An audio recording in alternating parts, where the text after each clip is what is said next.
The question hung in the air like a challenge, something that could be ignored or faced head-on. It was the kind of thought that made you pause, reevaluate, and perhaps take action. For John Richards, the thought came at an unexpected time, in the midst of a busy afternoon when the world outside his window buzzed with activity. At 60 years old, John had never felt more aware of the ticking clock. He had seen time slip by, unnoticed, until it showed up in the form of an aching back, tired legs, and a growing concern about his joints. John had always been active. He had played basketball in college, taken long walks in the park, and enjoyed his fair share of outdoor adventures. But lately, those things had become harder to do. The long walks had turned into short strolls, the basketball games into an occasional trip to the gym where he barely managed to complete a workout without wincing in pain. It wasn't just the backaches or the occasional knee pains that had him worried. It was his balance. John had always been proud of his ability to stay steady on his feet, but in the past year, he'd noticed something unsettling. There were times when he felt unsteady, like his feet didn't quite agree with his body anymore. He'd trip over nothing, or catch himself before he fell. The worst part? He couldn't figure out what was happening. That's when it happened. One evening, as he scrolled through his phone, John stumbled upon a video that caught his attention. It was a short interview with none other than Elon Musk. The billionaire entrepreneur had been talking about everything from space exploration to electric cars, but today, he was discussing something entirely different: health. Did you know that your shoes could be ruining your joints? Elon said, staring directly into the camera. After 60, you need to be careful with your footwear. Some shoes are like a ticking time bomb for your joints and balance. John froze. He had never considered the idea that something as simple as the shoes he wore could be affecting his body. Musk, with his usual confidence, continued, "I've seen too many people ignore their feet, only to regret it later. If you want to stay active and independent as you age, you need to start thinking about your footwear, and more importantly, avoid these 8 types of shoes." John's mind began racing. He had always been a fan of Musk's work in technology, but this was new. The thought that something as mundane as shoes could have such an impact on his life was both surprising and intriguing. Hit subscribe and leave a comment with where you're watching from. Elon continued in the video, his casual tone urging viewers to engage. This story might just spark a new beginning. What's one thing that always pushes you forward, even when things get tough? John clicked on the video, intrigued. As the video continued, Musk detailed the dangers of wearing certain types of shoes as you aged. He spoke about the effects on the joints, the back, and even the overall balance, explaining that a poor choice in footwear could lead to chronic pain and even disability. John wasn't ready to believe it. He had always been careful with his choice of shoes, he never bought anything too tight or too high. But now, he couldn't help but wonder if something was missing in his understanding. The more he thought about it, the more he realized how many years he had spent wearing shoes that, while comfortable in the short term, weren't designed for long-term health. He remembered his favorite pair of worn sneakers, so soft and cushioned, but now, looking back, probably not the best choice for his aging joints. And those dress shoes he wore to family gatherings. He had always assumed they were fine, but in hindsight, he could feel the tightness around his toes when he slipped them on. It was time for a change, but where to begin? John sat up straighter in his chair and rewound the video to take notes. Musk had mentioned 8 specific types of shoes to avoid after 60. These shoes, Elon said, might feel good now, but trust me, your body will thank you later if you ditch them. The video ended, but John couldn't shake the feeling that something important had just been revealed to him. It wasn't just about comfort or style anymore, it was about his health, his future. He couldn't ignore this advice. Not when it felt like the key to keeping his independence and maintaining the quality of life he had worked so hard to enjoy. As John sat in his living room, reflecting on the video, he thought about his next steps. He didn't want to be one of those people who waited too long to make a change. He needed to act now, before his joints deteriorated further, before his balance became even more unpredictable. It wasn't just about the shoes. It was about his life. The choices he made now would affect his ability to walk, to play with his grandkids, to live the life he had always dreamed of, free from the aches and pains that had started creeping into his days. John knew that the advice from Elon Musk might just be the turning point he needed. But how could he be sure? What if it was all just hype, a new trend that would fade away as quickly as it had appeared? That was the question that kept him awake that night. But no matter how he looked at it, one thing was clear: he had to start somewhere. And if the right shoes were the key to preserving his health and his mobility, then that was a step he was willing to take. Maybe it's time for a change, John thought as he glanced at his old sneakers, now sitting forgotten in the corner. Maybe it's time to listen. John Richards had always prided himself on being a man of action. In his younger years, he was the first to sign up for a pickup game of basketball or a hike in the nearby woods. He had been the go-to guy when it came to organizing weekend outings, and his friends knew him as someone who could always keep up, no matter the challenge. Now, at 60, the story was different. His active lifestyle had slowly but steadily started to fade into the past. The high-energy days of his youth had been replaced by more quiet, slower-paced moments. Even as he told himself that age was just a number, the reality of growing older had begun to set in. John sat back in his worn-out recliner, looking at the framed photos of his younger self scattered around the room.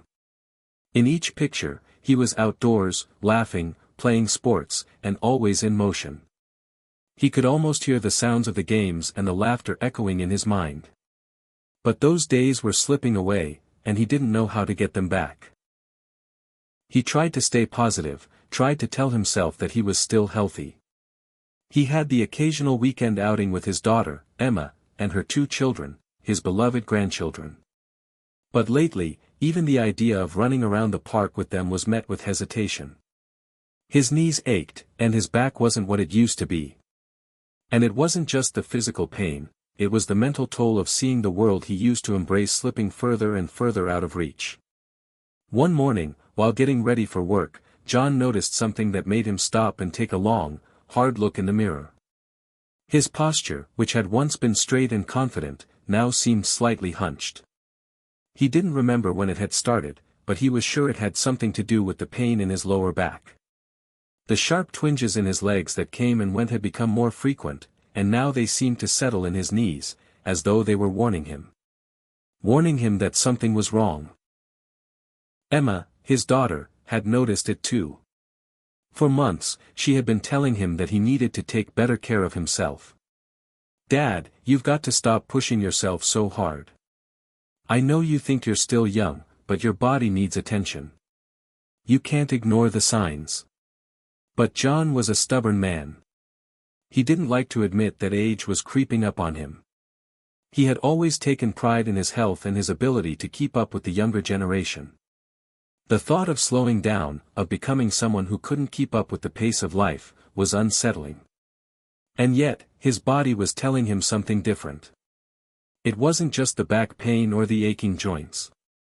It was the feeling of unsteadiness, the sensation that his balance was slipping.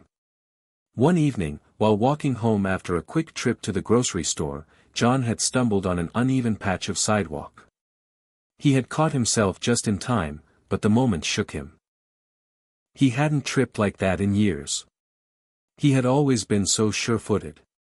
But now, he was questioning whether his body was still up for the tasks he used to take for granted. That's when the video with Elon Musk had arrived. It had been a strange coincidence, and yet, it felt like a sign. As soon as Elon started talking about the impact of shoes on aging joints and balance, John's interest was piqued. Could something as simple as his shoes really be the cause of his recent struggles? He'd never thought about shoes this way before. Sure, he had always worn comfortable sneakers, but were they the right kind of comfortable? Were they offering the support he truly needed? And what about the dress shoes he wore to family gatherings? He'd always assumed that they were just fine, that they looked good and felt good enough. But now, after hearing Elon's words, John wasn't so sure. John had never been a fan of change. He liked things to stay the same, familiar, predictable. But when it came to his health, his ability to walk, to play with his grandkids, to live his life without pain, he knew that something had to change. The next day, he found himself in his favorite shoe store, standing in front of a wall of options. There were so many different types of shoes to choose from: athletic shoes, casual shoes, dress shoes, and more. John couldn't help but feel overwhelmed. Where did he even begin? As he examined the shoes, he remembered the video and the 8 types of shoes that Elon Musk had warned against. The first on the list was high heels. John didn't wear high heels, of course, but he couldn't help but wonder if the shoes he wore were just as bad for his body in other ways. He picked up a pair of his usual sneakers, a well-worn pair that had been his go-to for years. They had always been comfortable, but as he held them in his hands, he began to question their true value. Were they still offering him the support he needed? Were they really protecting his joints and balance, or were they contributing to the very pain and discomfort he was feeling? Emma had always been the voice of reason in his life, and she had told him countless times that his shoes were an important factor in his overall health. She had even suggested that he go see a specialist to get advice on how to improve his footwear. But John had brushed it off, thinking it was just another one of her health fads. But now, standing in the shoe store, he realized that she had been right. Maybe it was time to listen. John's thoughts raced as he sifted through the different styles. He finally settled on a pair of shoes that looked sturdy and supportive, nothing flashy, but something that felt solid in his hands. As he tried them on, he could feel the difference immediately. The soles were thick, cushioned, and offered far more support than his old sneakers. His first step felt better. Not just better than his old shoes, but better than he had felt in a long time. He walked around the store, testing the shoes. With each step, he felt more grounded, more secure. The aching in his knees seemed to lessen, and the tension in his back began to ease. It wasn't a miracle, but it was a start. For the first time in months, John felt a sense of hope. Maybe this was the change he needed, the one he had been avoiding for so long. Maybe, just maybe, this was the first step toward reclaiming his health, and his life. John spent the next few days thinking about the shoes. It wasn't just about finding something that felt better for his feet, it was about understanding how important every little choice had become. As the days passed, he couldn't shake the feeling that he had been living with blinders on for so long. Small decisions, like what he wore on his feet, had a huge impact on his daily life. As he walked around town, running errands, he noticed more and more people, especially those around his age, wearing shoes that seemed to lack any kind of real support. Sneakers with worn-out soles, sandals with thin straps, and dress shoes that looked more fashionable than functional were all around him. He wondered how many of them were dealing with the same issues he had been: joint pain, discomfort, a sense of unsteadiness. It was then that he realized just how common these problems were. Most people, especially those over 60, had simply accepted that aches and pains were a normal part of aging. But John wasn't ready to accept that. The pain in his knees and back hadn't gone away completely, but he felt something different now, something that gave him hope. The new shoes were helping, but more than that, they had opened his eyes to the idea that he could still make changes. He wasn't completely out of options. His health, his quality of life, wasn't set in stone. As the days went by, John started doing more research. He wanted to learn about the different types of shoes Elon had mentioned in the video and how they affected the body. He discovered that certain types of shoes, even if they felt comfortable in the moment, could cause long-term damage by altering the natural alignment of the body. John learned about the importance of arch support, cushioning, and stability. He discovered that shoes with a poor fit, high heels, and sandals with no arch support could lead to poor posture, chronic pain, and even falls. He was shocked to learn that so many people unknowingly wore shoes that were actually contributing to their health problems. But it wasn't just about avoiding the wrong shoes. John also learned about the right types of footwear, shoes with proper support and cushioning that could help maintain balance and protect his joints. These shoes weren't just about comfort, they were about preventing further damage and preserving his ability to move freely and confidently. John felt like he had been handed a roadmap. He could see a way forward. He didn't have to just accept the limitations of aging, he could take control of his health, one step at a time. It was time for a change, but that didn't mean it was easy. The first few days after he'd bought the new shoes, John felt a little uncertain. He wasn't used to them. They felt different. His old shoes had become like old friends, familiar, comfortable, even though they weren't doing him any favors. The new ones felt stiff at first, and the arch support was something he had never paid attention to before. But over time, he began to notice small improvements. The pain in his knees wasn't as sharp, and his back didn't ache quite as much by the end of the day. He still felt a little unsteady at times, but he realized that his balance was improving. He felt less like he was holding himself up and more like he was walking with purpose, supported by something solid beneath him. One Saturday, Emma called to invite him to a family barbecue at the park. John had been looking forward to it. He loved spending time with his kids and grandkids, but he always felt a little self-conscious about how slowly he moved. He wasn't sure he could keep up with the others anymore, especially his grandchildren, who seemed to have endless energy.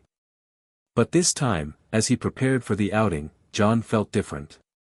He was wearing his new shoes, the ones with proper support. He stood taller than usual, more confident. The thought of chasing after his grandkids didn't seem as daunting anymore. When he arrived at the park, the sun was bright, the air warm and inviting. The scent of grilled food filled the air as Emma greeted him with a hug. "Dad, you look great," she said, her eyes scanning him with a mix of approval and concern. She had been worried about him, as she could see how his mobility had declined over the past few months. John smiled, trying not to let his nerves show. He didn't want to come off as too excited, but inside, he was eager to test himself. "Thanks, Emma," he replied. "I feel pretty good today." As the day wore on, he found himself moving around with less discomfort. He joined his grandkids in a game of catch, something he hadn't done in months. He could feel the difference in his legs and feet, the extra support in his shoes giving him more balance than he'd had in a long time. The movement wasn't as fluid as it once had been, but it felt manageable, and for the first time in a long time, John was enjoying himself without worrying about pain. After a few hours, John sat down on the park bench, taking a breather. His daughter Emma sat next to him, a soft smile on her face. "Dad, you've been amazing today," she said. "It's like you're getting back to your old self." John chuckled, wiping his forehead with the back of his hand. "Well, I don't know about that," he said, "but I think these shoes are making a difference." Who knew a good pair of shoes could change so much? Emma laughed. "I'm just glad you listened to me," she teased. "You've been so stubborn about your health lately. But I think this is the first step in the right direction." John nodded. She was right. It wasn't just about the shoes, it was about being open to change, about accepting that he didn't have all the answers and that he could still learn. And he had a long way to go. His journey wasn't over, but he was finally starting to feel like he was back on the path towards something better.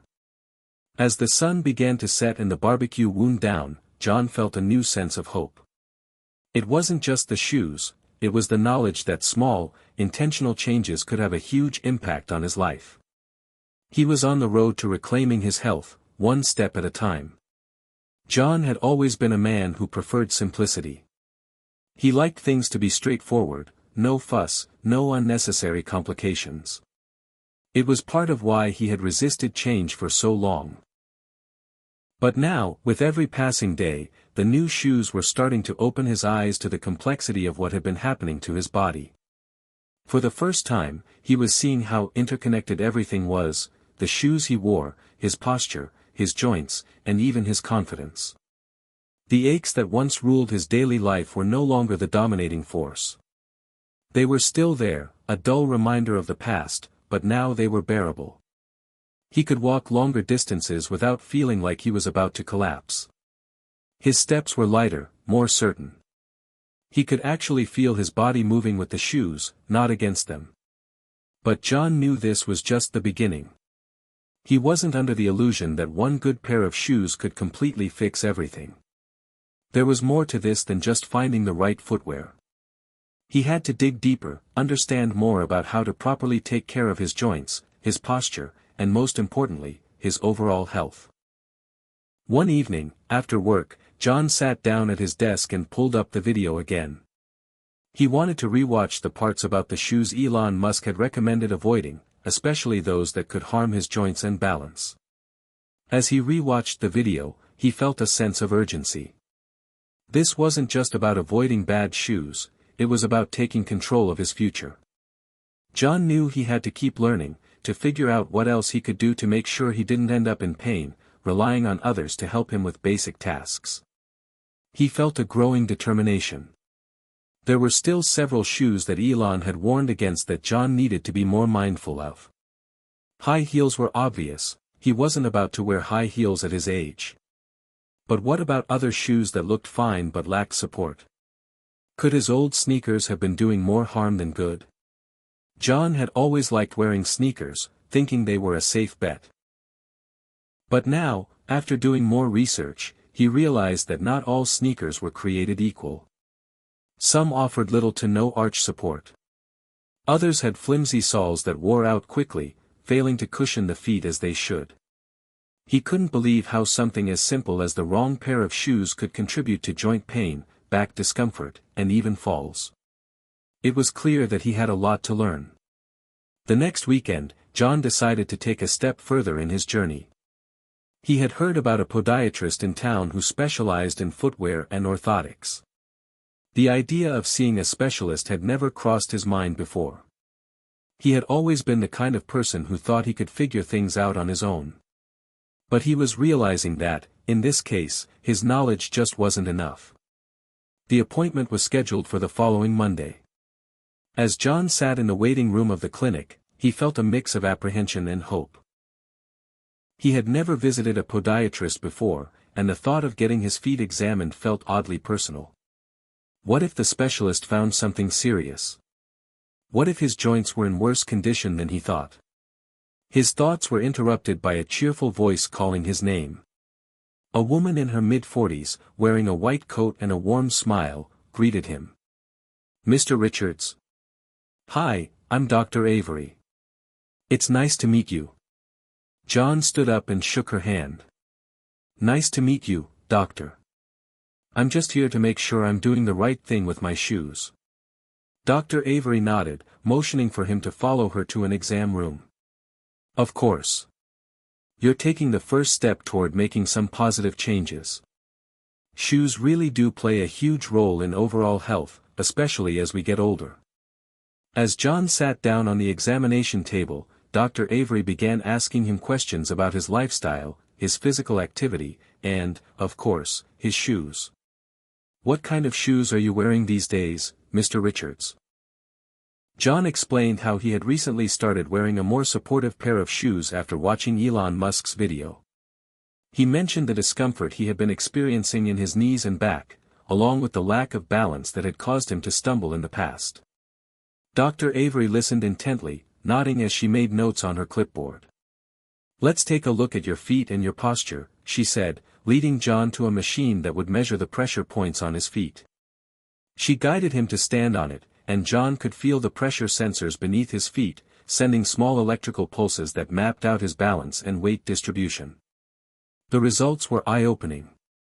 Dr. Avery turned to him with a thoughtful expression. "It's a good thing you're here. From the look of your feet, it seems that your arches are starting to flatten out, which is contributing to your joint pain and imbalance. The pressure is being distributed unevenly, which puts a strain on your knees and back." John felt a lump form in his throat. He had suspected something was wrong, but hearing it from a professional made it all the more real. The realization that his feet, which he had taken for granted for so many years, were now causing him significant discomfort, hit him hard. Dr. Avery was quick to reassure him, though. "This is very common, especially as we age. But the good news is, we can address it. The shoes you're wearing now are a good start, but I'd recommend some custom orthotics. They'll provide extra support and help realign your posture. John felt a sense of relief. So, this isn't something irreversible? No, absolutely not. You've caught it early, and with the right shoes and orthotics, you'll start to feel better, Dr. Avery said with a smile. She handed him a brochure about custom orthotics and advised him to come back for a fitting. It's all about making small adjustments, Mr. Richards. Think of it like tuning up a car. You wouldn't drive around with your tires out of alignment, right? Your body works the same way. As John left the podiatrist's office, he felt a weight lift off his shoulders. The future wasn't as bleak as it had seemed just a few weeks ago. He had taken the first step by changing his shoes. Now, he was taking the next step by learning more about how his body worked and how to protect it. The journey wasn't going to be easy, but for the first time in a long time, he felt like he was on the right path. It wasn't just about avoiding the wrong shoes anymore. It was about taking proactive steps to preserve his health, his balance, and his independence. After his visit to Dr. Avery, John felt a renewed sense of purpose. The combination of the supportive shoes and the custom orthotics would hopefully be the turning point in his journey. As he left the podiatrist's office with a new sense of determination, he thought about all the changes he had made so far. From the moment he had watched Elon Musk's video, everything had started shifting. His old way of thinking had been replaced with a mindset that was proactive, seeking better health and well-being.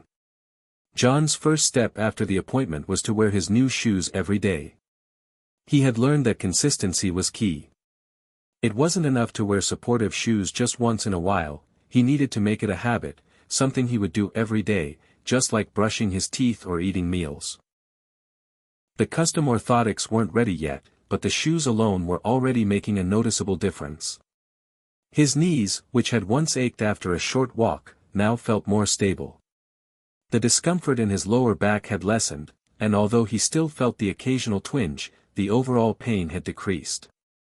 At home, he would often find himself standing in front of the mirror, looking at his posture. The arch support in his shoes was forcing him to stand up straighter, and he noticed that his shoulders were no longer slouched forward in the way they used to be. It was as though his body was slowly relearning how to carry itself, and it felt good.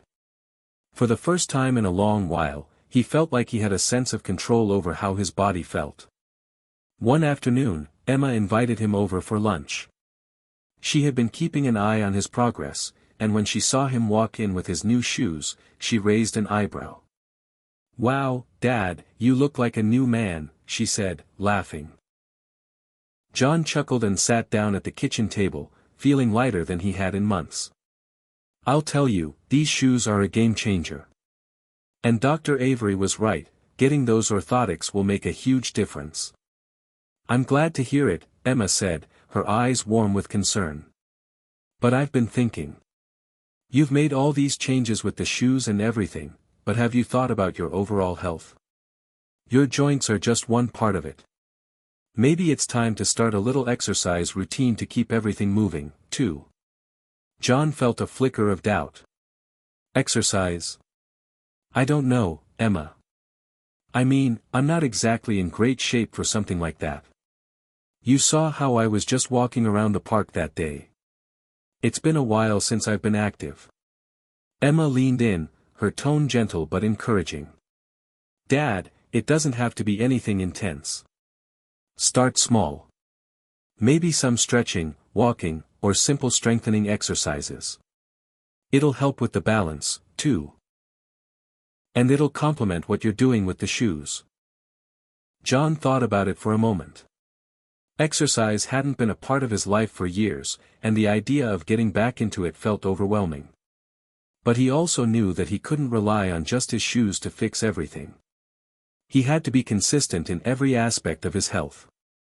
That evening, John decided to take Emma's advice. He found a beginner's stretching video online and followed it along in his living room. The stretches felt awkward at first, and his muscles were tight, but he pushed through. By the time he finished, he was winded and a little sore, but also surprisingly proud of himself. Over the next few days, John made it a point to integrate short, gentle exercises into his routine. He didn't push himself too hard. He started with a 5-minute walk around the block every morning, followed by some stretching to loosen up his muscles. Slowly, he added more movements, gentle squats, leg lifts, and arm stretches. He could feel his body responding to the new routine, though it was still early days. His body ached in places he hadn't noticed before, but it wasn't the same kind of pain he'd had from his bad shoes. This pain was different. It felt like a kind of growing pain, the discomfort that comes from building strength and flexibility. After a week of his new routine, John was feeling the benefits. He had more energy throughout the day.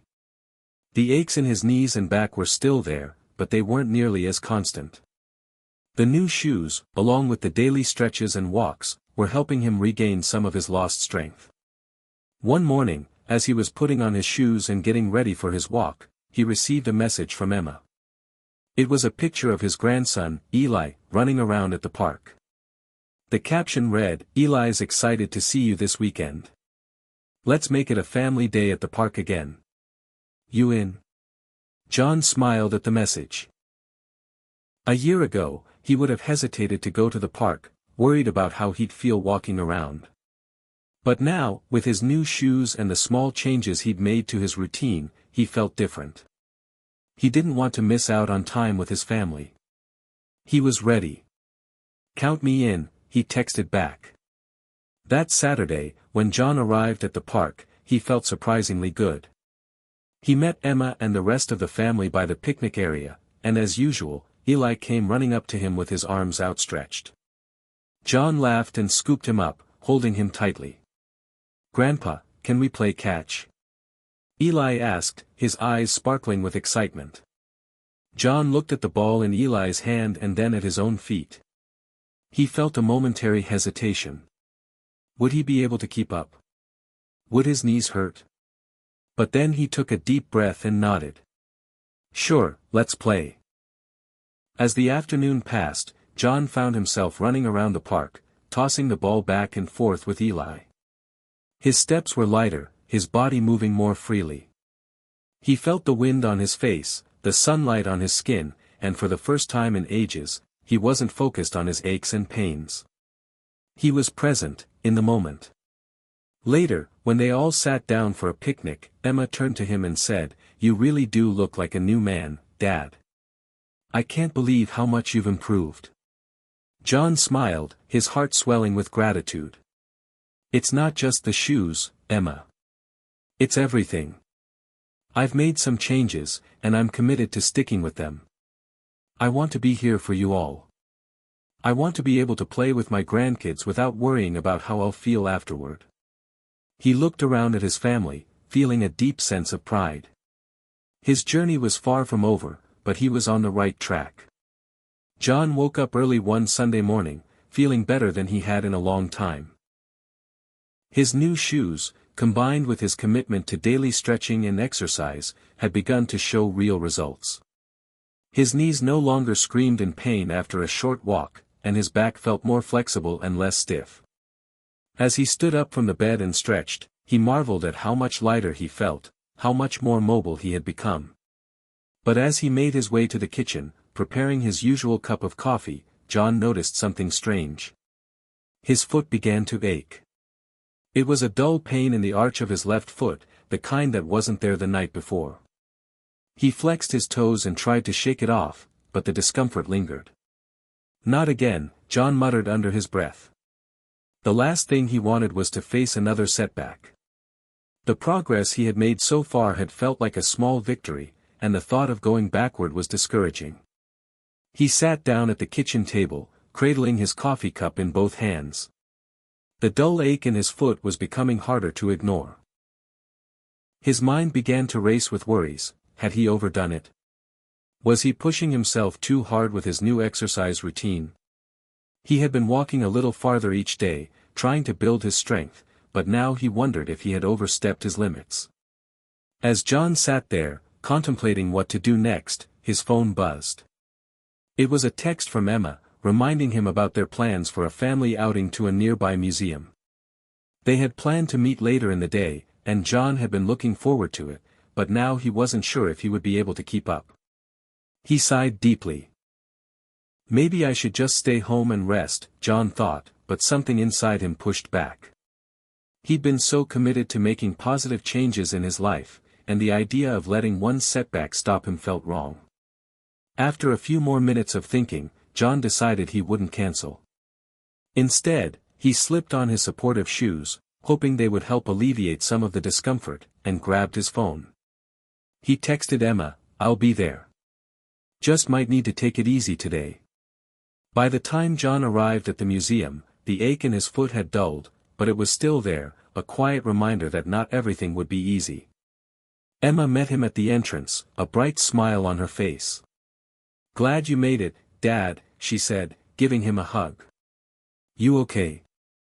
John nodded, though he wasn't entirely convinced himself. "I'm good. Just, taking it slow today." As they walked through the museum, John kept a steady pace, not pushing himself too hard. He was grateful that the new shoes and orthotics were still giving him enough support to walk comfortably. The museum had a lot of exhibits to explore, and though John felt a little slower than usual, he didn't feel completely out of place. He could still enjoy the sights, the conversations, and the time spent with his family. As they made their way to the art gallery, John started to notice something interesting. His foot, which had been aching earlier, wasn't bothering him as much anymore. In fact, it felt better as he kept walking, and the more he focused on his surroundings, the less he paid attention to the pain. He felt a sense of relief wash over him. Emma caught up with him and laughed as they reached the next exhibit. "Look at you. You're practically keeping up with us now. I thought you were going to slow us down today." John chuckled and shrugged. "Guess I'm tougher than I thought." The rest of the afternoon passed by quickly. As they wrapped up their visit to the museum, John found himself feeling energized, not drained. His foot still ached a little, but it wasn't enough to stop him. The key, he realized, was not to let the discomfort control him. Instead of focusing on the pain, he had learned to push through it, as long as it wasn't overwhelming. Small steps, like his daily stretches and walks, were adding up. And those small steps were what allowed him to keep moving forward. That evening, after getting home, John felt a sense of accomplishment. It had been a challenging day, but he had made it through without giving up. He realized that it wasn't just the physical changes that mattered, it was also the mental shift. The new mindset he had adopted, the determination to push through discomfort, was just as important as the shoes on his feet. As he sat down to relax and reflect on the day, John thought about the advice Elon Musk had shared in that video. It wasn't just about avoiding bad shoes, it was about understanding that every little decision mattered. Every change he made, no matter how small, had the potential to improve his quality of life. The experience at the museum had taught him something important: progress wasn't always linear. There would be days when the discomfort flared up again, when he'd feel frustrated or doubtful. But the key was to keep going. Even when the road ahead seemed uncertain, even when the pain resurfaced, he had to stay focused on his goal. With that thought in mind, John pulled out his phone and looked up his orthotics fitting appointment, which was coming up the following week. He was ready for the next step, the next challenge. He had learned that it wasn't about perfection, it was about persistence. As the night wore on, he felt grateful for everything he had learned so far. His journey was far from over, but he knew he was on the right track. Every step, every decision, brought him closer to the healthier, more active version of himself he wanted to be. The days following John's trip to the museum were filled with small victories and small challenges. He stuck to his new routine of stretching, walking, and wearing the shoes Dr. Avery had prescribed. On most days, his foot felt better. His knees were still a bit stiff, but they no longer hurt after short walks. His posture had improved, and he could feel the muscles in his legs growing stronger with each passing day. But there was a nagging feeling that wouldn't leave him. The ache in his foot from that Sunday was still there, just beneath the surface, threatening to flare up again at any moment. For the first time since he had started his new regimen, John began to doubt himself. What if the pain came back? What if all the progress he had made so far was just temporary? One morning, as he was getting ready for his walk, John hesitated. His shoes, which had been his savior, suddenly felt like a reminder of his vulnerability. His foot, although not painful, had a slight discomfort that lingered in the background. He stood in front of the mirror, staring at his reflection. He looked at the older man looking back at him, the man who had spent too many years avoiding physical activity, living in the comfort of inaction. The man who had ignored the warning signs until they became unavoidable. John had always prided himself on his independence. He didn't like relying on others, didn't like being a burden. But now, as he tried to grapple with this new reality, where health wasn't a given, where joints didn't stay strong without constant attention, he realized how much he had taken for granted. The ability to walk without thinking about it, to move without pain, had been something he had dismissed until it was gone. What if it all falls apart? John muttered to himself, shaking the thoughts away. He had made so much progress, and yet, deep down, there was the fear of losing it all. Fear that his body, now in its 60s, might not be able to keep up with the demands he was placing on it. His phone buzzed on the counter, pulling him out of his thoughts. It was a message from Emma. "Hey Dad, Eli's asking if you can come to his school play this Friday. I'll save you a seat. It's going to be cute." John read the message twice, then put his phone down. He smiled at the thought of his grandson, eager to show off in front of the family. But there was that nagging fear again. What if he couldn't keep up? What if, during the long hours at the school, he couldn't stand or walk without pain? He grabbed his shoes, the ones with the special orthotics, and slipped them on. They were comfortable, supportive. But his mind was still wrestling with the doubt that lingered in his thoughts. He had been making progress, but what if it wasn't enough? What if his body would just let him down again? In that moment, John made a decision. He wouldn't let fear control him. He had spent enough of his life running from the challenges that life threw his way. It was time to face this one head-on, to show himself that he was stronger than his doubts. He picked up his phone and typed a response to Emma, "I'll be there for Eli's play. Can't wait to see him." After hitting send, John took a deep breath, feeling a sense of resolve wash over him. This was just another challenge to overcome, and he would do it just like he had been doing everything else, one step at a time. The day of the play arrived, and John was determined to not let his fears control him. He made sure to get to the school early, not wanting to risk being late.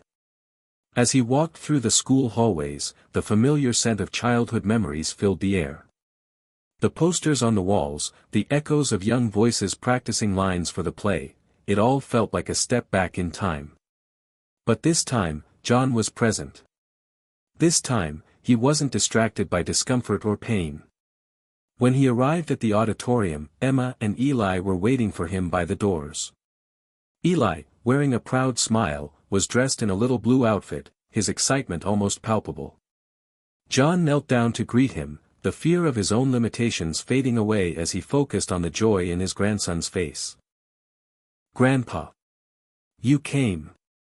Eli shouted, his little arms opening wide for a hug. John smiled, hugging him tightly. "Wouldn't miss it for the world, kiddo." The lights dimmed as the play began, and John settled into his seat. The performance was charming, with Eli standing tall on the stage, proudly speaking his lines. As John watched his grandson, he realized something profound. Life wasn't just about avoiding discomfort, it was about showing up, even when things weren't perfect. The pain in his foot was still there, but it was manageable.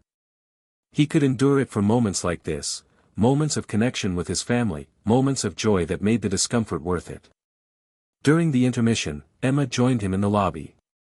"How are you holding up, Dad?" she asked, concern still evident in her voice. John smiled, a deep sense of peace settling over him. "You know, I'm good. I'm doing better than I thought. I've come a long way, and I'm not about to let some discomfort stop me from being here for Eli. Emma smiled back, her eyes soft with pride. I'm so proud of you, Dad. You've worked so hard to get here. John looked around the bustling lobby, filled with parents and children, and for the first time in a long while, he didn't feel like he was falling behind. He felt like he was exactly where he needed to be, present in the moment, doing what mattered most. As the play continued, John realized that the fear of setbacks would always be there. But the more he faced those fears, the more he overcame them. His journey wasn't just about fixing his body, it was about learning how to live fully, how to be present despite the challenges. And in that moment, sitting in the audience watching his grandson shine, John understood that he was stronger than he had ever given himself credit for. John woke up early the following week, feeling the slight soreness in his knees, but overall, he felt good. It was a feeling he hadn't experienced in a long time. His joints didn't ache as much when he moved, and his back didn't seem to stiffen the moment he stood up from bed.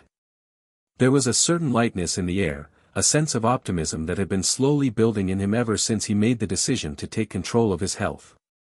But today, John was faced with a different challenge. His old friend, Paul, had invited him to a barbecue. It wasn't just any barbecue, it was a big annual event that had been going on for years. The friends gathered at Paul's house to catch up, grill burgers, and enjoy each other's company. It was one of those occasions that always had a bit of nostalgia attached to it, a time when the men would reminisce about their younger days, laugh about old stories, and enjoy the camaraderie. However, this time, things were different.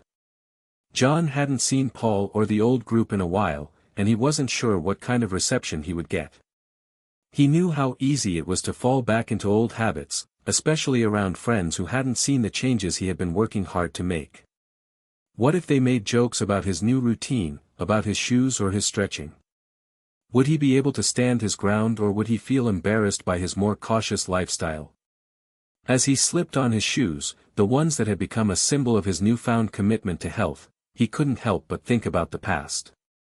The old days of long nights spent out with friends, the endless hours spent playing basketball or going on hikes, back when he could eat whatever he wanted and still feel fine. Now, at 63, it felt like the world had shifted.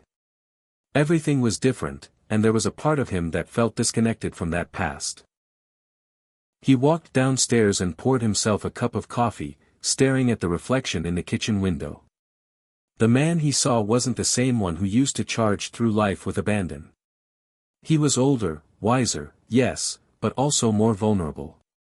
He'd had to make difficult decisions in the past year, changes he'd never thought he would have to face. The reality of aging was now clear. He had to take better care of himself if he wanted to enjoy his future. Taking a deep breath, John grabbed his keys and headed out the door. He would go to the barbecue.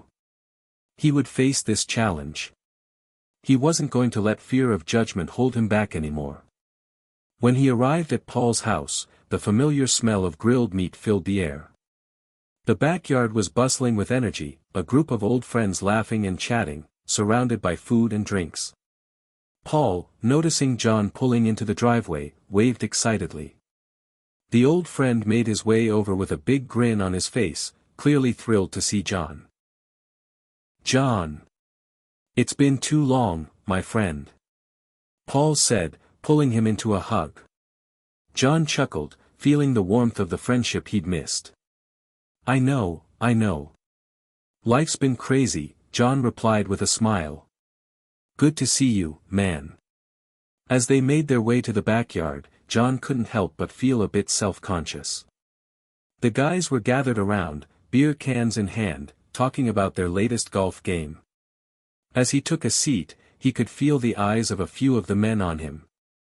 It was as if they were sizing him up, silently wondering what had changed. "John, you still running marathons, or did you finally give that up?" Rick, one of the more outspoken friends, asked with a teasing smile. John smiled back, trying to keep his tone light. "Well, not exactly marathons anymore," he said. "But I've been doing a lot of walking and stretching. These old joints don't work the way they used to." A few of the guys laughed, exchanging knowing glances. Yeah, man, tell me about it. You get to a certain age and suddenly your knees are more like maracas than anything else, Paul added, chuckling. John laughed with them, but inside, he felt a small knot form in his stomach. It was hard to find the balance between letting them see that he was making changes for his health while not wanting to seem like the odd man out. They had all lived such different lives, more carefree, less concerned about the aches and pains of getting older. But then something unexpected happened. As the afternoon wore on, John found himself engaged in conversation more than he expected. The jokes and teasing about his shoes and new routine faded as the evening went on, replaced with conversations about the things that really mattered, family, work, and the challenges of aging. There was one moment, late in the evening, when Paul leaned over to John as they sat around the fire pit. You know, I've been thinking a lot about what you've been doing, Paul said quietly, his voice sincere. I've been having some health issues too. My knees are shot, my back's always sore, and I've been ignoring it, hoping it'll just go away. But watching you these past few months, seeing how committed you've been to your health, it's made me think that maybe it's time for me to do something about it. John was surprised by Paul's admission, but he felt a sense of pride swell in his chest. He hadn't expected his journey to have such an impact on his friends. He had been so focused on his own progress, his own fear of setbacks, that he hadn't considered how his changes might inspire others. I get it, Paul, John said, nodding. It's tough, but the sooner you start, the better. You don't have to do everything all at once. Just small steps. The two friends sat in silence for a moment, staring into the fire. John realized that he had underestimated the power of his own journey. It wasn't just about avoiding bad shoes or stretching every day, it was about living by example. By taking care of himself, he had inadvertently given Paul, and maybe others, a reason to think about their own health. That evening, as John headed home, he couldn't help but reflect on the unexpected lesson he had learned. The journey he had started for himself was becoming something bigger, something that wasn't just about his own well-being. It was about showing others that it was never too late to make a change, to take control of your health, and to live with purpose. John didn't know what the future held, but for the first time in a long time, he felt ready for whatever came next. John woke up with a sense of quiet pride. It had been a week since the barbecue, and while he had felt the pressure to explain himself and his new habits, something unexpected had happened. His old friends had begun to ask more questions. They wanted to know how he was managing his pain, what exercises he was doing, and whether they too could benefit from some of the changes he had made. He had never considered that his efforts could have such an impact on others, but it was starting to sink in that the decisions he was making weren't just about his own health, they were influencing the people around him. Today, as he stretched in front of the mirror, he couldn't help but admire how far he had come. His movements were more fluid now, and although the pain still visited from time to time, it was easier to manage. There was no magic fix for aging, he knew that. But the combination of his new routine, the right shoes, and the commitment to taking care of his body was making a difference. John didn't feel like he was fighting against his body anymore. He felt like he was working with it. After breakfast, John decided to take a longer walk in the park. It had become a ritual over the past few months, a time for him to reflect, breathe, and simply be present. He had taken up the habit of walking for 30 minutes every morning, rain or shine. At first, it had been a challenge. His body had protested, reminding him of all the years he'd spent neglecting physical activity. But now, it felt more like a privilege. The mornings were cool, the birds were chirping, and the world around him was awakening. As he walked, he found himself feeling more energized, more connected to the world around him. It wasn't just the physical benefits that were keeping him going, though. It was the mental and emotional changes that had come along with this new commitment. John had always been someone who kept his emotions under wraps, burying them beneath his stoic exterior. But with each day of taking care of his body, he found himself becoming more in touch with his feelings. There was a clarity that came with movement, a mental space that allowed him to confront the things he had long avoided. The guilt he had carried for not being there for his family when they needed him most, the fear that he might not be around for his grandchildren as long as he wanted, all of these things had weighed heavily on him for years. But as he walked, they didn't seem so insurmountable anymore. After finishing his walk, John returned home to make a light lunch. As he prepared his meal, he couldn't help but notice the changes in his kitchen. The clutter was gone. The counters were clear. He had spent a good portion of his last weekend cleaning and organizing, something he'd neglected for far too long. But now, as he moved through his home, everything felt more intentional. It was as if the work he was doing on his body had spilled over into other areas of his life. His phone buzzed on the counter, and he glanced at the screen. It was a message from Emma, his daughter. "Dad, I need some help with Eli's science project. Are you free to come over tomorrow? He's so excited to work on it with you." John smiled as he read the message. Eli's enthusiasm was contagious. There was something about the way his grandson looked up to him that made him want to be a better version of himself. He quickly typed a response. "Of course.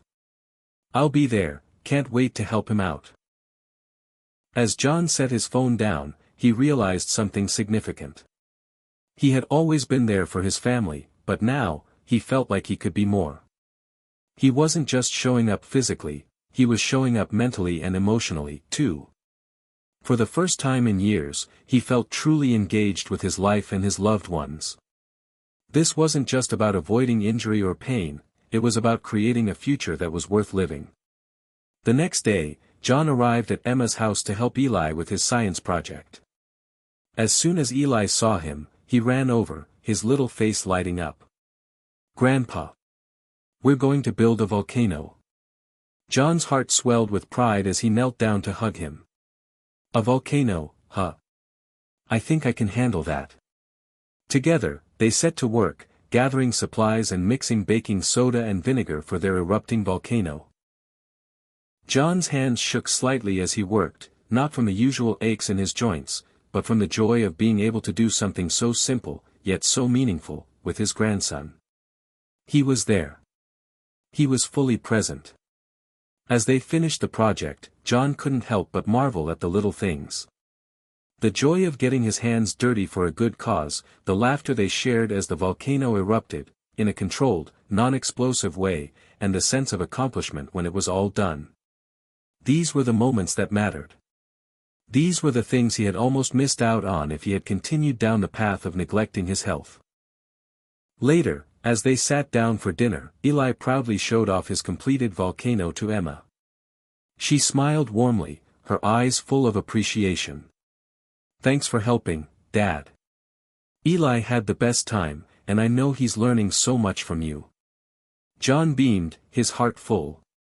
He hadn't just helped with a science project, he had reinforced the bond with his family, with his daughter, and with his grandson.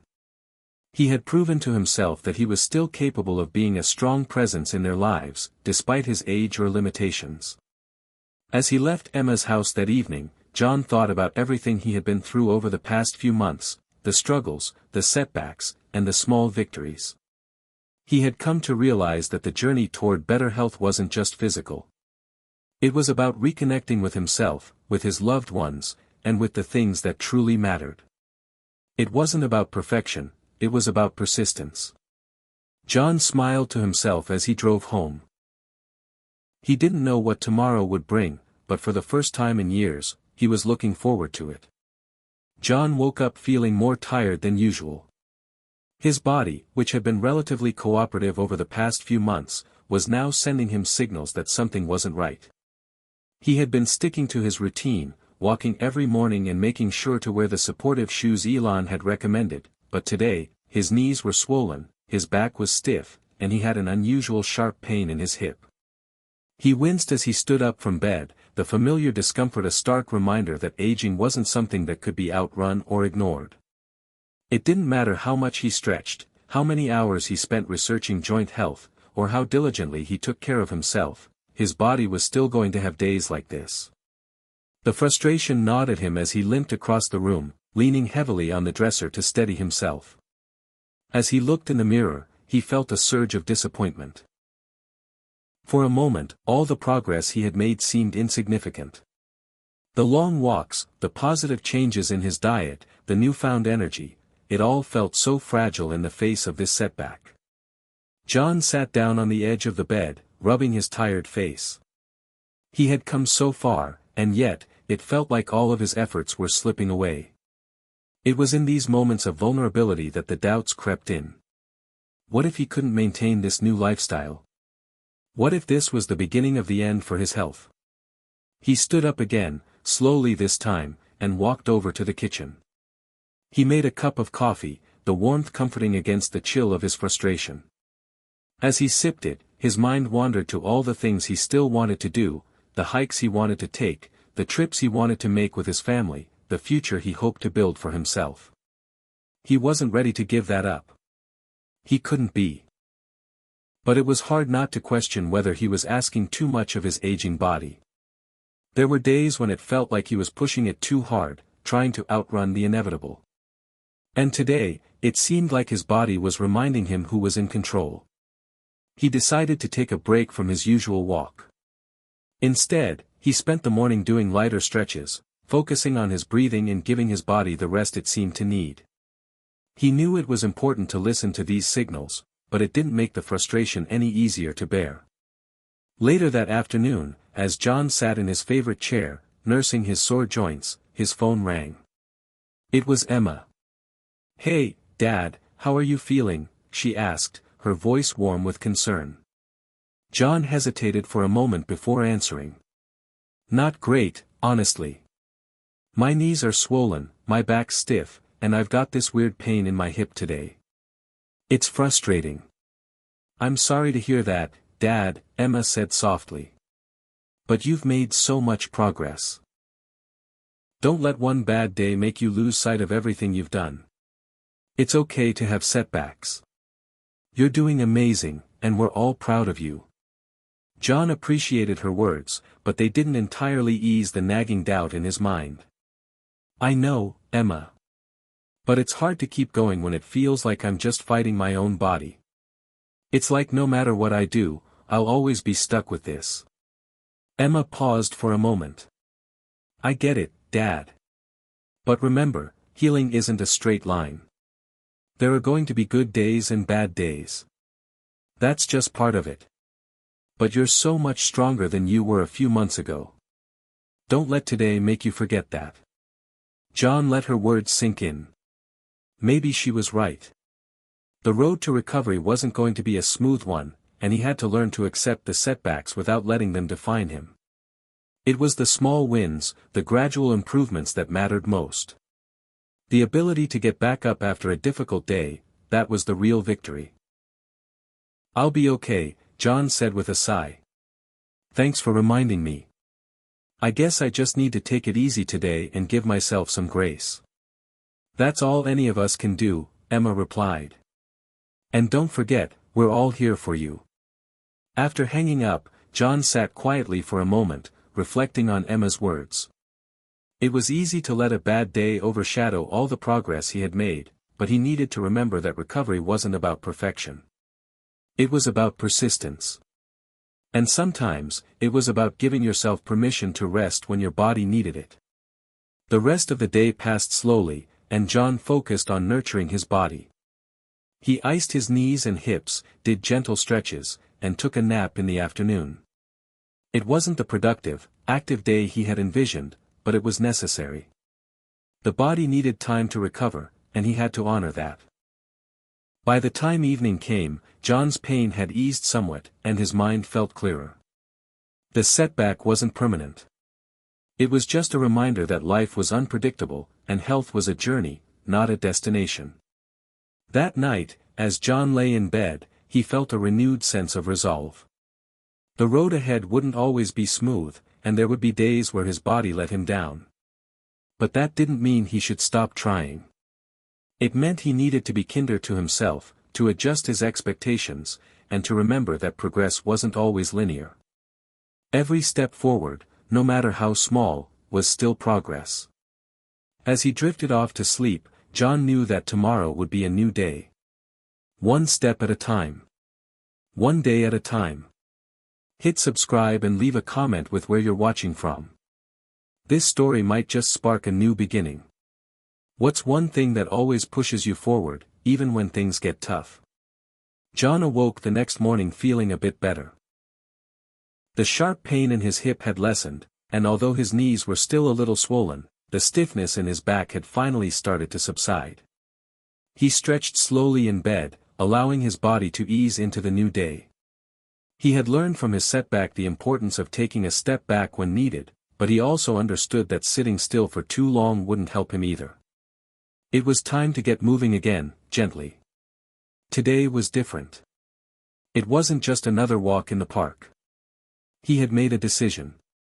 He had been thinking about it for a few days now, and after talking to Emma, he realized it was time to challenge himself again, this time with something more structured. He'd heard about a local community fitness class for older adults, specifically designed to improve balance, flexibility, and overall strength. He had always been hesitant about group activities, especially ones that involved other people in his age group. But something about it sparked his curiosity. The thought of joining a class made John nervous. What if it was too much? What if he couldn't keep up?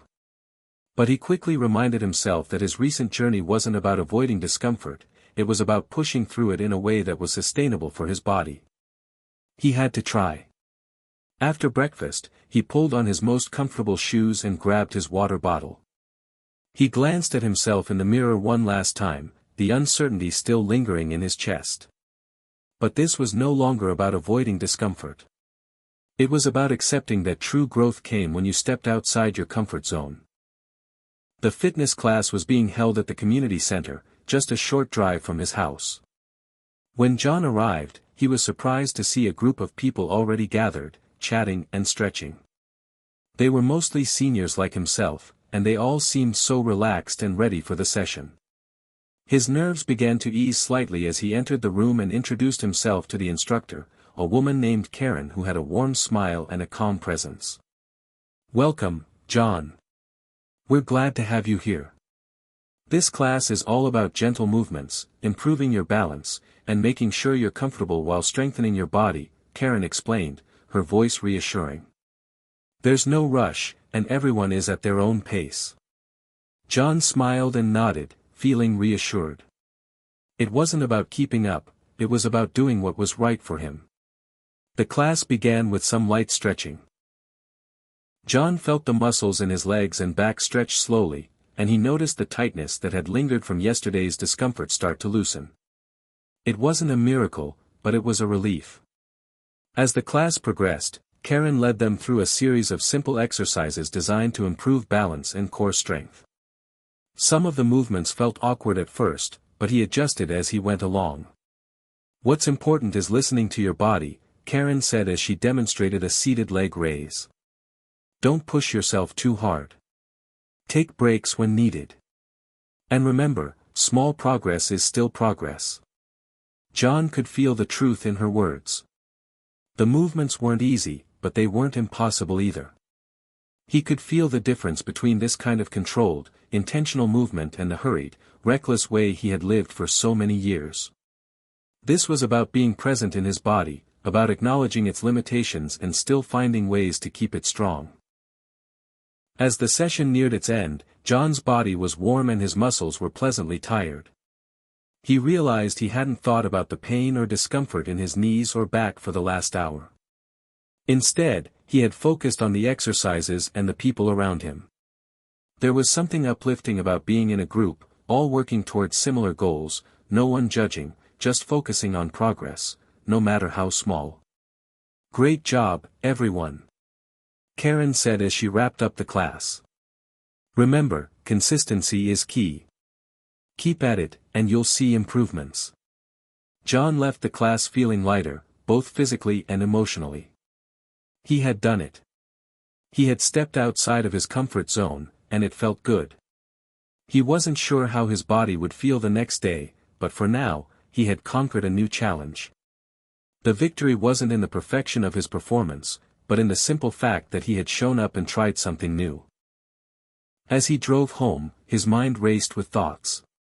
He hadn't realized how much he had been avoiding new experiences out of fear of failure or discomfort. But this class, it wasn't just a fitness class. It was a reminder that he was capable of more than he had given himself credit for. It was a signal that even at his age, he could still grow, learn, and adapt. That evening, John sat down for dinner with a sense of contentment he hadn't felt in a long time. Emma called again to check on him. "How did the class go, Dad? You made it, right?" "I did," John said, his voice full of enthusiasm. "It was great. It wasn't as bad as I thought. Actually, I think it's exactly what I need." "I knew you'd like it," Emma replied, sounding pleased. "You're doing amazing, Dad. I'm really proud of you." John smiled as he set the phone down, feeling the truth of her words. He was proud of himself, too. Not because everything was perfect, far from it, but because he was learning to embrace the process. The challenges, the setbacks, the little victories, it all added up. He wasn't the same person who had hesitated to make changes just months ago. He was stronger, not just physically, but mentally and emotionally as well. The next morning, when John woke up, his body felt a bit sore from the class, but it was a good kind of sore. It was the kind of soreness that came from doing something meaningful. He smiled to himself, knowing that he was on the right path. One day at a time, one step at a time, he would continue to embrace new challenges, no matter how difficult they seemed. And with that thought, he got up, ready to face the day. Over the next few weeks, John kept attending the fitness classes. At first, it was difficult to stay consistent. His body wasn't always as cooperative as he'd like, and some days he just didn't feel up to it. But something about the community aspect kept him coming back. The group of seniors he had met in the class had become more than just classmates. They were a source of encouragement, camaraderie, and shared experiences. Each week, they cheered each other on, celebrating small victories and offering support during challenging moments. One morning, as John was getting ready to leave for another session, his phone rang. It was Emma. "Hey, Dad. How's everything going? Still sticking to the plan?" she asked, her voice full of excitement. "I am. Actually, I've been going to that class you told me about, and it's been really great. I think I'm starting to feel a little stronger," John replied, a smile forming on his face as he spoke. "That's awesome. I'm so proud of you, Dad. It's amazing how much you've turned things around. You're an inspiration." Emma's voice carried the warmth of genuine admiration. "By the way, I was talking to Sarah, and she mentioned there's a group hike coming up this weekend. Are you interested in joining us? It's not too strenuous, just a few hours of easy walking through some trails near the lake. It could be a great way to test your progress." John hesitated for a moment. A hike sounded appealing, but he wasn't sure if he was ready. He hadn't hiked in years, and the thought of navigating uneven terrain with his joints still recovering made him nervous. But then he thought about all the people in his class who had been doing similar activities, despite their age. They were all in it together, supporting one another, and maybe, just maybe, he could do it too. "I don't know, Emma. I haven't hiked in so long, and my joints are still recovering. I'm not sure I can keep up." "I get it, Dad. But the whole point of it is to go at your own pace. It's not about pushing yourself, it's about enjoying the outdoors and taking in the scenery. Besides, we'll be there to help each other out. You won't be alone in this." John felt a wave of warmth at her words. It wasn't about competing with anyone else or proving anything, it was about sharing experiences, taking things slowly, and enjoying the journey together. "You know what?" John said after a brief pause. "I think I'll join you. It sounds like it could be fun." Emma cheered on the other end of the line. "That's the spirit. It's going to be a great time, Dad. I'll send you the details." "Can't wait." The weekend arrived, and with it, a beautiful Saturday morning. John packed a small bag with water, snacks, and his most comfortable shoes, his new favorite pair that Elon had recommended. The weather was perfect for a hike, crisp and sunny, with a light breeze to keep things comfortable. As he arrived at the meeting spot, he was surprised to see several of his fitness class members there, including some he hadn't seen outside of class. They greeted him warmly, and he felt an immediate sense of belonging. "Glad you could join us, John." Karen, the fitness instructor, said as she approached him with a smile. "This will be a great way to apply everything we've been practicing in class." John smiled back. "I'm a little nervous, but I think it'll be good for me." "Just remember," Karen said, "it's about moving at your own pace. There's no rush. And if you need to stop or take a break, we'll all be there." The group set off down the trail, and John found himself pleasantly surprised. The path was more uneven than he had anticipated, with rocks and tree roots scattered along the way, but the pace was manageable. He focused on his steps, mindful of his balance and posture, just like he had learned in his fitness class. Every few minutes, he took a short break, drinking some water and chatting with the others. As they made their way around the lake, John's confidence grew. His knees and hips were still a little stiff, but the consistent movement and the sense of community around him made the experience far more enjoyable than he had imagined. The fresh air, the laughter of his fellow hikers, and the gentle pace allowed him to forget about the aches in his body for a while. For the first time in a long time, he felt like he was simply living in the moment, not constantly worrying about his limitations. After a few hours, the group reached a scenic overlook with a stunning view of the lake below. They paused there for a break, sitting on rocks and taking in the beauty around them. John took a deep breath, feeling a sense of accomplishment. He hadn't expected to make it this far, but here he was, surrounded by friends and family, doing something he hadn't done in years. "You did great, Dad," Emma said, sitting down beside him. "I'm so proud of you for sticking with it." John smiled, feeling a deep sense of gratitude. "Thanks, Emma. I didn't think I could do it, but I guess the key is just taking it one step at a time." "That's the spirit, Dad," she said, giving him a gentle pat on the back. "You've been doing that with everything lately, taking it slow and steady. You're getting stronger every day." As they sat together, John realized how much his perspective had shifted. This hike, this moment, was about more than just his physical strength. It was about the connections he had made with others, the support they gave him, and the way he had learned to appreciate the small victories along the way. The journey ahead was still long, and there would be days when things didn't go as planned. But John knew one thing for sure: he wasn't alone. Whether it was the people in his fitness class, his family, or even his own determination, he had a support system that would help him keep moving forward, one step at a time. As the group made their way back to the starting point, John felt a sense of fulfillment. He wasn't just physically stronger, he was emotionally stronger as well. He had learned to embrace the power of community, the importance of progress, and the joy of living in the present moment. And as they all headed home, John couldn't help but smile. This was just the beginning. There would be more challenges, more setbacks, but he was ready to face them. With the support of those around him and the lessons he had learned along the way. The hike was a turning point for John. The satisfaction of completing it not only proved to him that he was capable of more than he thought, but it also reinforced the importance of having a balanced approach to health. Afterward, he felt motivated to continue improving his physical well-being, but he understood that it wasn't just about occasional challenges. It was about creating a sustainable routine, something that fit into his life and was manageable in the long run.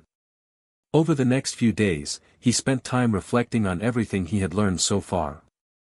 His joints were still tender at times, but he had noticed something else: his energy levels were better than they had been in years. He wasn't waking up feeling sluggish, and his mood had lifted. Little by little, he realized that his decision to make changes wasn't just about the pain in his body, it was about finding a new rhythm in life. A healthier, more mindful rhythm. But as much as John had been able to integrate small changes, he knew that consistency was key. It wasn't enough to just show up for the occasional hike or fitness class. He needed something more solid, something that would create real, lasting change. That's when he remembered the advice Elon Musk had given him: sustainability. The idea that his fitness journey had to fit into his daily life and could be maintained for years to come. After a lot of thought, John decided to design a new daily routine, a combination of exercises, healthier habits, and mindful practices that would address his body's needs without overwhelming him. He didn't need to push himself too hard, but he wanted to ensure that every day contributed to his goal of improving his overall health. The first thing he did was create a more structured exercise schedule. Inspired by the balance and flexibility training in his fitness class, he set aside time each morning for a 20-minute routine. It would start with some gentle stretching, followed by simple strength exercises that didn't put too much pressure on his joints. His back and knees would thank him for it later. He also included a daily walk, something brisk, but not too strenuous. It wasn't just for exercise, it was a chance for him to clear his mind. John had found that walking in the morning gave him a sense of peace and helped him think more clearly throughout the day. Plus, being outside in nature, even if it was just around the neighborhood, was something he grew to cherish. It was as if the rhythm of his feet on the pavement kept him in tune with his own life. Next, John tackled his eating habits. While he wasn't one to count calories or follow strict diets, he knew he needed to be more mindful of what he was putting into his body. He began by adding more fruits, vegetables, and lean proteins to his meals, making sure he was getting the nutrients his body needed to heal and maintain energy. He also cut back on processed foods and sugary snacks, opting for healthier, homemade alternatives instead. One thing he found particularly helpful was making his meals in advance. On Sundays, John would spend a couple of hours in the kitchen, preparing simple but nutritious meals that he could easily heat up during the week. It made his life easier and gave him the peace of mind that he wasn't just grabbing whatever was convenient, especially on days when his energy was low. But it wasn't all about exercise and food. John also wanted to improve his mental health. He had come to realize that taking care of his mind was just as important as taking care of his body. So, he added a small meditation practice to his morning routine. Just 5 minutes of deep breathing and focusing on the present moment helped clear away the mental clutter and set a positive tone for his day. Over time, he found that this practice brought him a sense of calm and clarity he hadn't realized he was missing. The last piece of his new routine was sleep. John had always considered himself a night owl, often staying up late to finish tasks or watch TV. But now, he understood the importance of rest. He began winding down earlier in the evening, avoiding screen time for at least an hour before bed, and incorporating a relaxing ritual, like reading or listening to soft music, before he turned in. He made sure to get a solid 8 hours of sleep every night, knowing that his body needed that time to recover and repair itself. At first, these changes felt small. But as the days went by, John noticed the cumulative effect. He was sleeping better, waking up with more energy, and feeling stronger, both physically and mentally. He had a new sense of purpose, and he found joy in the small victories of each day, whether it was adding a few more minutes to his walk or cooking a healthy meal from scratch. John also began sharing his progress with his fitness class. He talked about the changes he had made and how they were helping him feel better. Some of his classmates were inspired by his commitment and even started incorporating similar habits into their routines. John found himself becoming a source of inspiration, which made him feel even more motivated to continue his journey. It was a beautiful circle. He was taking care of himself, and in turn, inspiring others to take care of themselves too. But it wasn't always easy. There were days when John felt like giving up, when the aches and pains seemed too overwhelming, or when the thought of doing another round of exercises felt like a chore. But those were the days when he reminded himself why he started. He didn't have to be perfect, he just had to keep going. One evening, as John sat down for a simple dinner of roasted chicken, quinoa, and roasted vegetables, he felt a deep sense of gratitude. The transformation he had gone through was profound, not just in the way his body had changed, but in the way he viewed life. He wasn't waiting for a miracle or trying to achieve perfection. Instead, he was embracing the process, accepting that change took time, and giving himself grace along the way. "Here's to the small steps," John whispered to himself, raising his glass of water in a silent toast to the journey ahead. John's new routine had been going smoothly for the past few weeks. He felt stronger, more energized, and even more at peace with his body. Every morning, he stuck to his 20-minute stretching and strength routine, followed by a brisk walk through the neighborhood. Even his meals had become more nutritious and balanced. Things were finally starting to feel like they were falling into place. But, as often happens with life, things don't always go according to plan. One rainy afternoon, John was on his way to the local grocery store, thinking about how good it felt to be on track with his health. He had just finished a great workout earlier in the day, and his joints were feeling surprisingly loose. Maybe it was the consistent effort, or maybe he was just getting used to this new routine. As he was walking down the sidewalk toward the store, he stepped onto a slick patch of pavement near a puddle. In an instant, his foot slipped, and before he could react, he lost his balance and fell to the ground, his body hitting the pavement with a jarring thud. For a moment, everything seemed to freeze. The pain in his knee and wrist was sharp, and he could feel the shock of the fall radiating through his body. It took him a few seconds to gather himself, but when he tried to push himself up, his knee throbbed painfully. He sat there for a moment, feeling a rush of frustration flood his chest. The progress he had worked so hard to achieve now felt distant and fragile. A passerby stopped to help, offering a hand to John as he slowly stood up. "You okay, sir?" they asked, their voice filled with concern. John nodded, though he wasn't entirely sure if he was okay. "I think I'll be all right. Just a little shaken up," he said, trying to brush off the embarrassment. "Take it easy," the stranger advised before continuing on their way. As John limped the rest of the way to the grocery store, he couldn't help but feel a wave of disappointment. How could he have been so careful, only to have this happen? It wasn't just the physical pain, it was the emotional setback that stung the most. All his hard work, all the small victories, seemed to be at risk now. When John got home, he sat down on the couch and gingerly assessed his knee and wrist. The swelling was already starting to set in.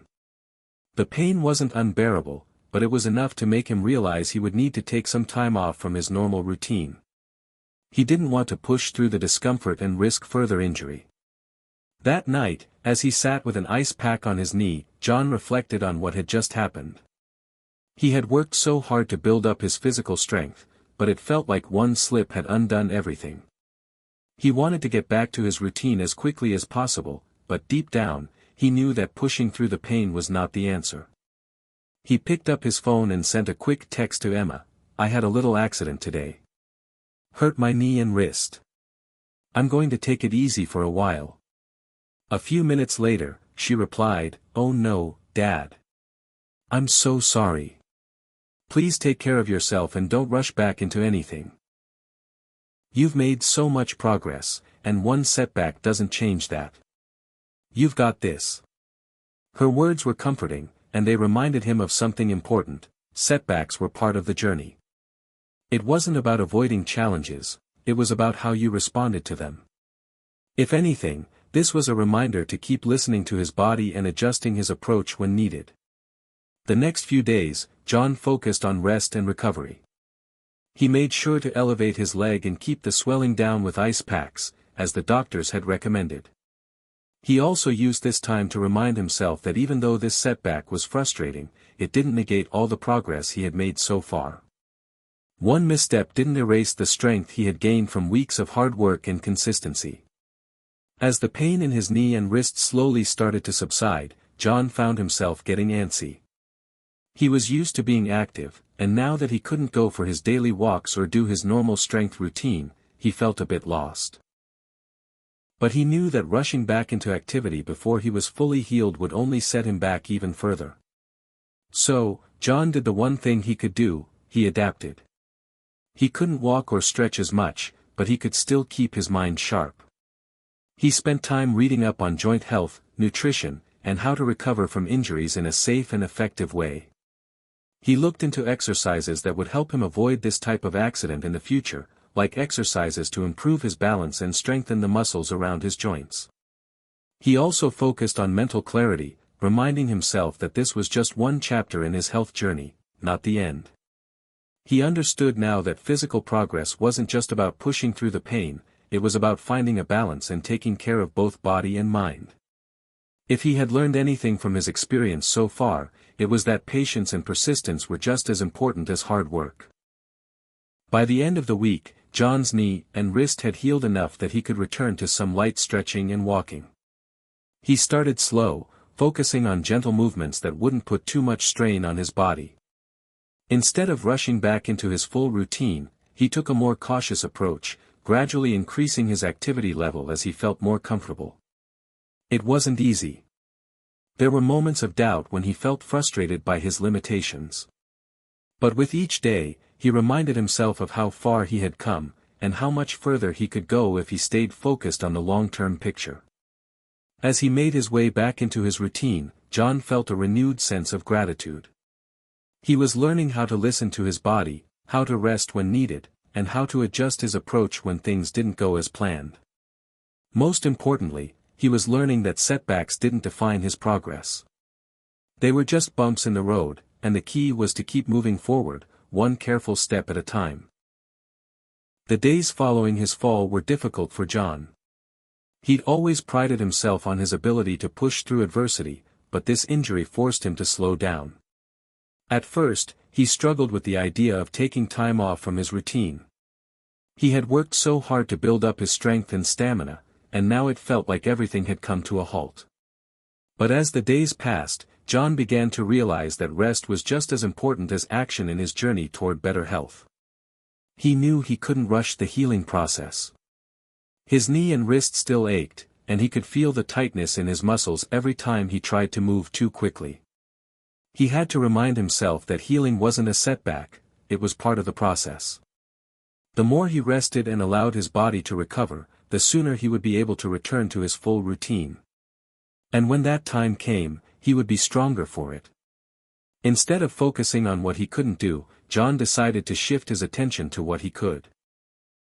He couldn't walk or stretch as vigorously as he had before, but he could still stay engaged with his health goals in other ways. He started reading more about the importance of rest and recovery in fitness, especially as we age. He learned about the role of inflammation in joint pain and how proper rest could reduce the risk of long-term injury. One afternoon, as he sat with a cup of tea and his favorite book on wellness, John had an idea. He could still stay active in ways that didn't strain his injured knee and wrist. Instead of focusing on his typical workouts, he could explore other areas of health that were less physically demanding but equally important. John had always been someone who believed in a holistic approach to health, and this was the perfect opportunity to dive deeper into that philosophy. The next day, he decided to try something new, deep breathing exercises and meditation. He'd read a lot about the benefits of mindfulness for both mental and physical health, but he had never fully committed to it. Now, with the time on his hands, he figured it was the right moment to give it a shot. He began with simple breathing techniques, deep inhales through the nose, holding for a few seconds, and then exhaling slowly through his mouth. At first, his mind raced with thoughts of what he could be doing instead, but as he continued, he found himself becoming more relaxed. He didn't have to push through physical pain, he could focus on the rhythm of his breath, on the peaceful stillness of the moment. It felt strangely empowering. The next day, John expanded his practice by adding guided meditation. He used an app on his phone that led him through a 10-minute session focused on body awareness. The idea was to bring attention to each part of the body, noticing where there was tension or discomfort, and allowing that tension to release. Even though he couldn't do any physical exercises, he realized that this kind of mindful awareness was helping him tune in to his body in a way he never had before. It wasn't just about physical recovery, it was about nurturing his mind as well. As the week passed, John found that his meditation sessions were becoming more comfortable.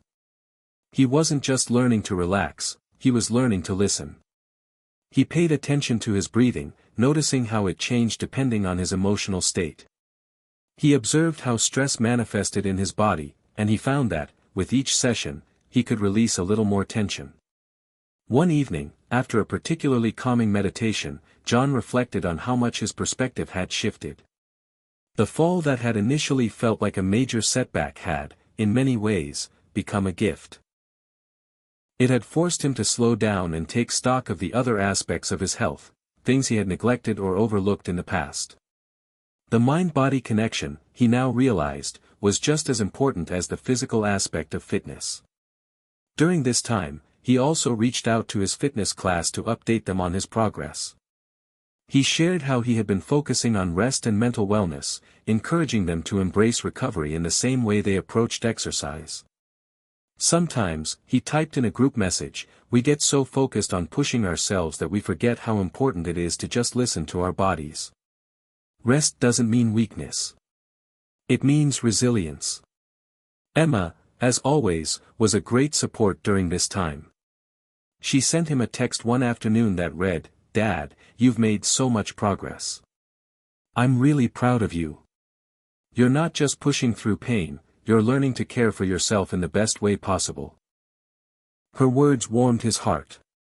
He realized that, in a way, this injury had been an opportunity to grow not only physically but mentally and emotionally as well. He was no longer just working toward an ideal of perfect fitness. He was learning to care for his body as a whole, accepting that there would be good days and bad days, and that each one had value. The more John meditated, the more he noticed the benefits creeping into other areas of his life. He was less reactive, more patient with himself and others. The stress that had once built up during his busy workdays seemed to fade into the background as he focused on his well-being. It wasn't a quick fix, but the gradual transformation was undeniable. His knee and wrist were healing slowly but surely. There were still some days when they flared up, reminding him that he wasn't completely out of the woods yet. But he had learned to approach these challenges with patience. He wasn't in a race. He was on a journey. John's recovery didn't just help him heal physically, it gave him a new perspective on the balance between activity and rest. He understood now that true strength wasn't only about pushing yourself to the limit. It was about knowing when to step back, listen, and let your body heal. He was learning how to build a routine that was both sustainable and compassionate, one that would serve him in the long run. As he sat down to his evening meditation, John took a deep breath and closed his eyes. He was grateful for the lessons he had learned, and for the opportunity to continue growing, no matter the setbacks. It had been nearly 2 months since John's fall, and his recovery had made significant progress. His knee and wrist no longer throbbed with every movement, and he was able to walk without the discomfort he had once felt. It wasn't perfect, but it was a vast improvement from when he had first injured himself. The pain was gone, and now it was time to refocus on what really mattered. Consistency. John realized that consistency wasn't just about doing the same routine day after day. It was about maintaining a balance between work, rest, and the ongoing process of self-care. In fact, the fall had taught him more about consistency than any of his previous workouts ever had. As he sipped his morning coffee, John reflected on the 2-month journey that had taken him from frustration and fear to a deeper understanding of himself. His injury had been a harsh reminder that life didn't always go as planned, but it had also provided him with a new perspective on what it meant to prioritize health. He had learned to listen to his body, not just when it was doing well, but also when it was telling him to slow down. He now understood that it wasn't about constantly pushing forward but about maintaining steady progress, even if that meant taking breaks or adjusting his approach when needed. His body had limits, and learning to respect those limits had been a vital lesson. That morning, he decided to test the waters. He had been walking more regularly again, starting with shorter distances and gradually increasing his steps. His walks had become less about working out and more about enjoying the fresh air and clearing his mind. He could feel his joints moving fluidly, and for the first time since his injury, he truly appreciated the importance of moving without pain. John dressed in his usual comfortable athletic shoes, the ones he'd learned were a safe choice for his joints. He had learned from Elon's advice to avoid shoes that didn't provide proper support or cushion. After his fall, he had made sure to research shoes that would not only help him avoid injury but also maintain balance and comfort. He didn't take these small decisions for granted anymore. As he left his house and stepped onto the familiar sidewalk, he noticed how different everything felt. The weather was crisp, the air fresh, and for the first time in a while, he wasn't rushing. He didn't feel the pressure to do more or push harder. He just walked. It felt liberating, almost as if he had come full circle. His walk was slow at first, but with each step, he felt his body gaining more strength. He had a sense of accomplishment that didn't come from hitting a new personal record or surpassing an old goal. Instead, it came from simply showing up and being consistent. The walk was refreshing, and it gave him time to think. John thought about how many times in the past he had gotten caught up in the idea of perfection. Whether it was about being fit, achieving success, or managing his health, he had often felt like he had to push beyond his limits to prove something. But now, with this newfound understanding of balance, he realized that the real key to progress was showing up for himself, day after day, and making small, sustainable changes that added up over time. As he reached the park near his home, John decided to sit on a bench for a while, enjoying the peace and quiet. There, he took a few moments to reflect on how far he had come.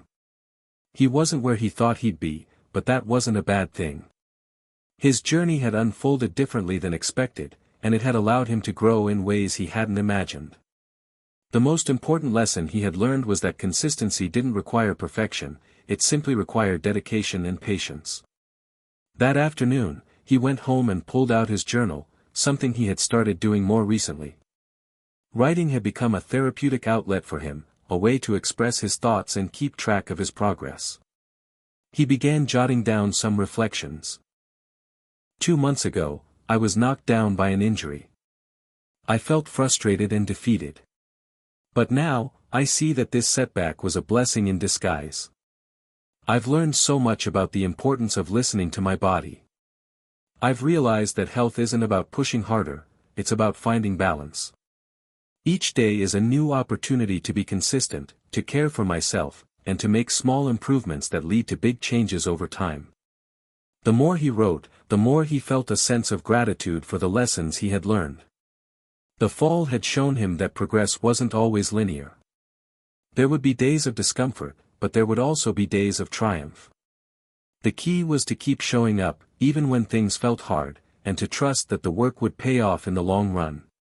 John also thought about the people around him, his family, friends, and the fitness group he had joined. He had learned that consistency wasn't just about personal achievement. It was about building a community of support, where everyone could encourage each other to stay on track, no matter the obstacles. Later that evening, he received a text from Emma, "Dad, you've been such an inspiration lately. Your commitment to your health is amazing. I hope you know how much it's motivating me to stay on track with my own goals." Her words made him smile. He had no idea that his journey, his struggle, and his growth were affecting those around him. It reminded him that health was not just an individual pursuit, it was something that rippled out and inspired others to take charge of their own well-being. As John closed his journal for the night, he felt a sense of peace. He had discovered a new rhythm in his life, one where consistency didn't mean rigid perfection but instead meant showing up for himself every day, in big and small ways. It wasn't always easy, and there would be setbacks along the way, but he was learning to embrace the journey, trusting that the small, consistent steps would eventually lead him to where he wanted to go. John had always prided himself on his ability to stay focused and dedicated. But as the weeks went by and his knee and wrist continued to heal, he found himself struggling with patience. The slow progress, though steady, was starting to wear on him. He was used to pushing hard and seeing quick results, but recovery didn't work that way. It was a constant reminder that the journey toward health was a marathon, not a sprint. He had started walking longer distances, and his mobility was improving day by day, but there were still setbacks. Some mornings, he woke up with stiffness in his knee, and other times, his wrist would flare up without warning. It was frustrating because he knew his body was capable of more, but he had to accept that it wasn't quite ready yet. John stood in front of his full-length mirror one evening, looking at his reflection. He didn't recognize the man staring back at him, not because he looked any different, but because he felt like a stranger. A stranger who had to be patient. A stranger who had to take things slow. It wasn't who he was. He had always been someone who thrived on action, who loved to push his limits and break through barriers. But now, the barriers were internal. It was his own impatience that he had to overcome. He sighed and shook his head. He had never been one to sit idly by, waiting for something to change. He was a doer. But what he was beginning to understand was that doing, in this case, didn't mean pushing harder. It meant listening to his body and respecting its need for time to heal. The next morning, John woke up to a sunny day and decided to take another walk, hoping that the fresh air would clear his head. He laced up his supportive shoes he had learned to rely on since his fall, and stepped out into the quiet of the morning. The pace was slow, but that was okay. He wasn't in a race. He was simply moving forward. As he walked, his thoughts turned back to Elon's advice.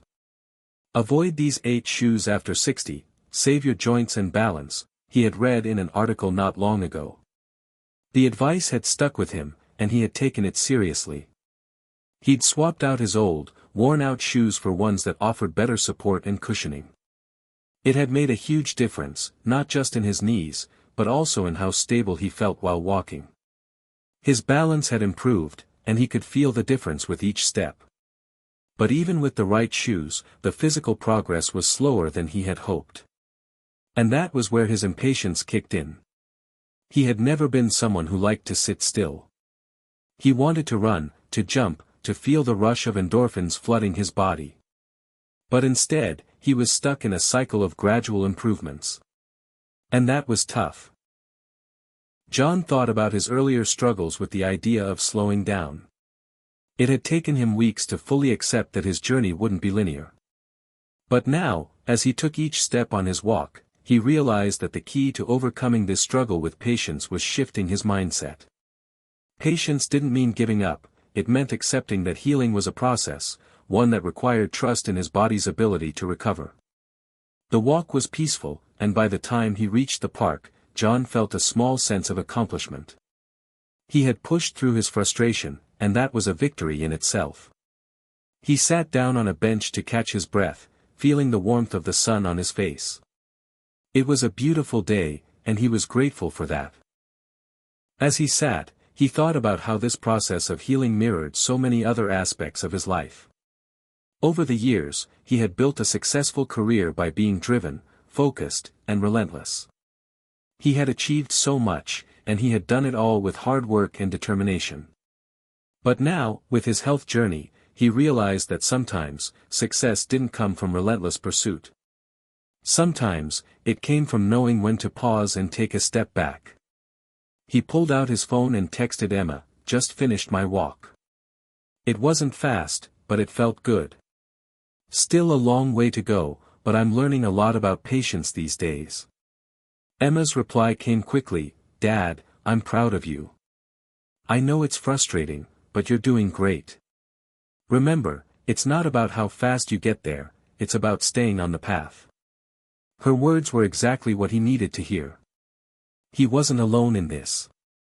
He had his family, his friends, and his fitness group to support him. And most importantly, he had himself. It was okay to move at his own pace, even if that meant going slower than he was used to. As John stood up to continue his walk, he realized that the journey wasn't just about physical recovery, it was about personal growth. He had learned to be more compassionate with himself, to embrace the process, and to trust that his body would heal in its own time. The progress might be slow, but it was progress nonetheless. By the time he returned home, he felt a deep sense of peace. His knee and wrist still had their limitations, but he had learned that patience wasn't a weakness. It was a strength. The slow pace had given him time to reflect, to appreciate the small wins, and to come to terms with the fact that some things were beyond his control. What he could control, however, was his attitude. And that was something he would continue to work on every day. That evening, as John sat down for dinner, he felt a deep sense of gratitude. The frustration of the past weeks had given way to a quiet acceptance. He knew that healing took time, and that was okay. He didn't need to rush. What mattered most was that he was making progress, step by step. The days blended together as John continued to rebuild himself. It had been nearly 3 months since his injury, and though he was moving more comfortably, there was still a feeling of uncertainty that lingered. His knee wasn't fully healed, and his wrist still twinged occasionally. The progress, though real, was often slow. But something had shifted in John. He no longer saw the setbacks as roadblocks, instead, he saw them as opportunities for growth. One morning, as John was sipping his coffee and watching the sunrise from his kitchen window, he reflected on everything he had been through. He thought about his impatience, his frustration, and how, despite all of that, he was still here, still moving forward, one step at a time. For the first time in a while, he realized that he wasn't just waiting for the next breakthrough or trying to hit an impossible goal. He was living in the moment. And it was in this moment that something profound happened. He realized that recovery wasn't just about regaining physical strength, it was about embracing new beginnings. The fall, the injury, and the long journey of healing had taught him things he never would have learned otherwise. In the past, John had always been focused on outcomes. Now, he was beginning to appreciate the process. Maybe it's not about going back to what I was, John thought as he gazed out at the horizon. Maybe it's about becoming something new. With that thought, a small seed of inspiration was planted. He knew that the road ahead wasn't going to be easy, but that didn't matter. What mattered was that he was open to change, ready to explore what this new chapter in his life would bring. Later that day, he received a message from his physical therapist, Rachel, reminding him of his upcoming appointment. It had been a few weeks since their last session, and John knew that it was time to check in on his progress. At the clinic, Rachel greeted him with a warm smile. "Hey, John. How's everything been going?" she asked as they sat down for their session. "It's been a roller coaster," John replied with a half-smile. "Some days are better than others. My knee feels stronger, but I'm still dealing with a little discomfort." Rachel nodded, understanding the complexity of recovery. "It's normal, especially after an injury like yours. The key is consistency. Keep up with the exercises, and make sure you're listening to your body. You're doing well, but we need to keep progressing at a steady pace." They went through a series of exercises to test John's range of motion, balance, and strength. As he moved through each one, John could feel the difference. He was more stable than before, but his body still wasn't fully aligned. There was still work to be done. "Your strength is definitely improving," Rachel noted as she watched him carefully. "But I think we need to add some balance work. With your knee still a bit weak, it's important to focus on exercises that help you regain stability in your joints." John nodded in agreement. He was learning that balance wasn't just about being able to walk in a straight line or stand without wobbling.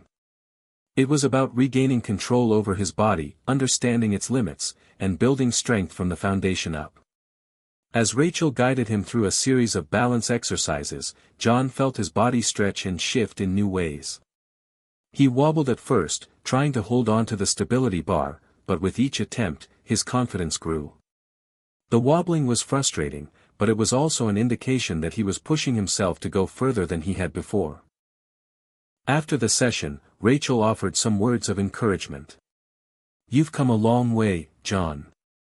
And you're doing exactly what you need to do, staying consistent and pushing yourself in small, manageable ways. Keep it up. You're on the right path." John left the clinic feeling energized. For the first time in months, he felt hopeful about what was to come. The process of rebuilding himself was challenging, but it was also rewarding. He had learned that healing was a gradual process and that small wins were just as important as big ones. But there was still much to be done. That evening, after a long day of work and recovery, John sat down with his journal. He was beginning to enjoy this new habit of reflecting on his day, and tonight, he had a lot on his mind. "The progress feels slow," he wrote, "but I think I'm finally starting to embrace it. Recovery isn't about rushing, it's about learning to work with my body, not against it. I've spent so much time trying to get back to where I was before the injury, but maybe it's time to let go of that. Maybe it's time to focus on who I am now, not who I was." As he wrote, a sense of peace washed over him. The future didn't have to be a race to get back to his old self. Instead, it was about exploring this new version of himself, one that was more patient, more aware, and more willing to listen to what his body needed. There was a whole new chapter of his life waiting to be written, and John was ready to embrace it. The next morning, as he laced up his shoes and prepared for another walk, John smiled to himself. The shoes were a small part of the equation, but they had made a difference. The advice about shoes had been one of the first steps in his recovery, but now, it was time for the next step, learning how to live with purpose in his new reality. He wasn't just recovering, he was evolving. And he knew that as long as he stayed patient, consistent, and open to change, he could face whatever challenges lay ahead. The journey was far from over, but now, it felt like the beginning of something truly meaningful. As the weeks passed, John's body slowly began to show signs of improvement. His knee, once stiff and swollen, had regained most of its mobility, and his wrist, though still a bit sore, no longer gave him constant pain. He could walk longer distances without feeling like his joints were giving out, and the simple act of climbing stairs had become easier. But as much as his body was healing, John realized that it wasn't just his physical state that needed recovery, it was his mind. The frustration of his slow progress had clouded his thinking at times, making him impatient and doubtful. He had spent so much energy focusing on his physical limitations that he hadn't taken enough time to reflect on his mental state. One evening, while sitting on the porch with a cup of tea, John thought back to a conversation he'd had with Emma a few weeks earlier. She had asked him, "Dad, do you think you're stronger now than you were before your injury?" At the time, he had brushed it off, thinking it was a silly question. Of course, he wasn't stronger, he was recovering.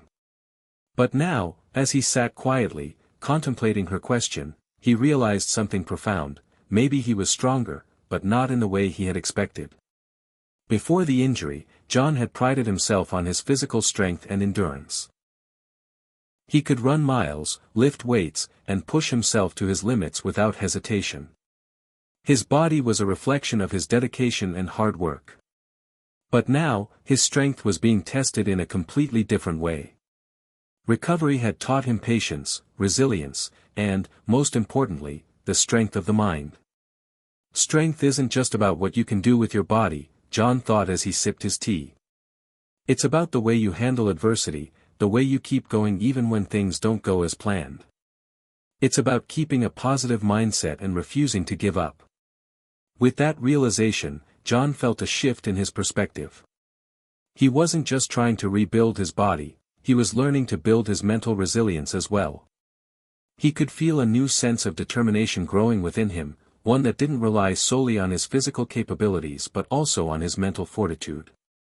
The next morning, John decided to take a different approach to his recovery. Instead of focusing solely on physical exercises, he made time for activities that nurtured his mind.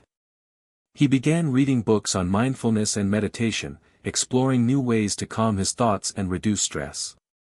He even started journaling more regularly, reflecting on his thoughts and emotions as he navigated this journey of healing. One evening, after finishing a meditation session, John felt more grounded than he had in weeks. His body was still healing, but his mind was beginning to clear. He realized that the mental work he was doing was just as important as the physical exercises. Recovery, he learned, wasn't just about the body, it was about finding balance between mind and body. He also found comfort in small victories. For the past few weeks, he had been able to walk further than he ever thought possible. Each time he reached a new milestone, whether it was walking a mile without pain or standing for longer periods of time without feeling weak, he celebrated. These small victories weren't just about his physical health, they were also about proving to himself that he was capable of change, of progress, and of growth. Every step is a win, he told himself one evening after his walk. Every time I push through discomfort and continue moving forward, that's a victory. And those victories began to add up. Each week, his confidence grew, and with that confidence came a renewed sense of strength. He wasn't the same person he had been before the injury, but in many ways, he was stronger. His body had limitations, but his mind had become more powerful, more focused. He was learning to embrace both the challenges and the triumphs that came with his journey. One day, after a particularly tough walk where he had to push through some knee pain, John sat down on a bench at the park. He had been feeling frustrated at how slowly his knee was healing, but as he sat there, watching people jog and walk by, something clicked. He wasn't in a race with anyone. His journey was his own, and there was no deadline. It wasn't about achieving perfection. It wasn't about returning to who he was before. It was about the strength to keep going, even when things were difficult, and to continue building himself, physically, mentally, and emotionally.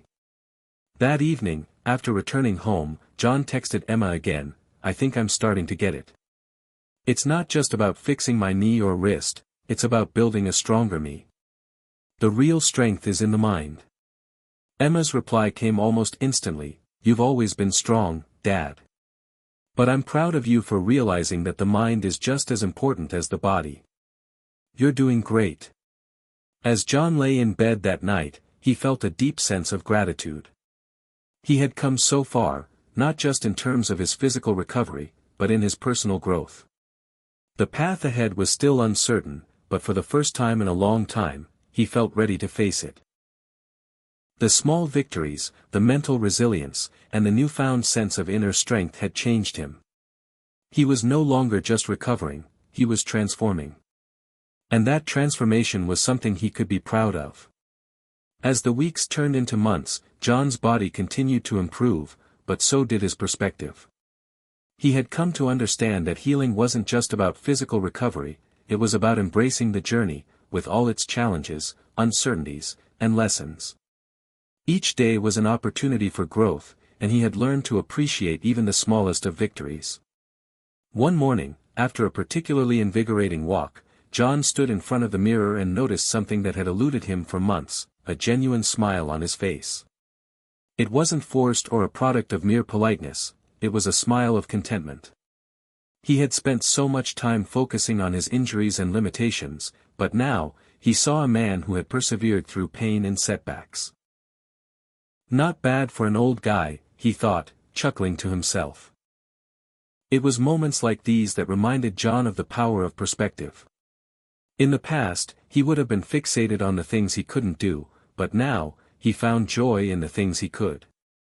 He had become more attuned to the subtle, beautiful moments of life, like the warmth of the sun on his face or the feeling of his feet moving steadily beneath him. Recovery had taught him that there was beauty in the process, not just in the end result. That afternoon, John sat down to write in his journal, a habit he had adopted as part of his recovery. It had started as a way to track his progress, but now, it had become a space for reflection. He had grown fond of these quiet moments of introspection. They helped him clear his mind and solidify his thoughts. Today, his entry was simple, but it captured everything he had been feeling. Perspective is everything. I've spent so much time feeling frustrated by my limitations, but now I see how far I've come. I can walk again without pain. I can get through a day without feeling exhausted. I'm not where I used to be, but I'm no longer stuck in the past. I'm moving forward, and that's enough. John had learned that gratitude was the key to unlocking a more positive mindset. It wasn't about ignoring the struggles or pretending that everything was perfect. It was about acknowledging the progress, no matter how small, and appreciating the present moment. He had found strength in the simple act of being thankful for what he had, even as he continued to work toward what he wanted. The following weekend, John and Emma decided to take a day trip to the beach. Emma had been eager to spend time with her father, and John was more than happy to go. He had always loved the ocean, and the thought of walking along the shore, feeling the sand between his toes, excited him. When they arrived, John was immediately struck by the beauty of the ocean, the vastness of it all. The sound of the waves crashing against the shore, the smell of salt water in the air, it was as if everything else melted away. He had been so focused on his recovery that he had forgotten what it felt like to simply be present in the moment. "Dad, are you okay to walk along the beach?" Emma asked, noticing the way he was staring out at the water. John smiled, taking a deep breath. "I think I'm more than okay. Let's go." As they walked along the shore, Emma chatted about her work, her friends, and the little things that made her life special. John listened intently, his heart full of gratitude for these moments. He realized that it wasn't just the big achievements that mattered, it was the quiet, everyday moments that made life meaningful. During their walk, John noticed that he was able to keep pace with Emma. He had been walking longer distances over the past few weeks, but this was different. The sand made it harder, and yet he felt stronger than he had in months. His knee, which had been his biggest concern, no longer gave him trouble.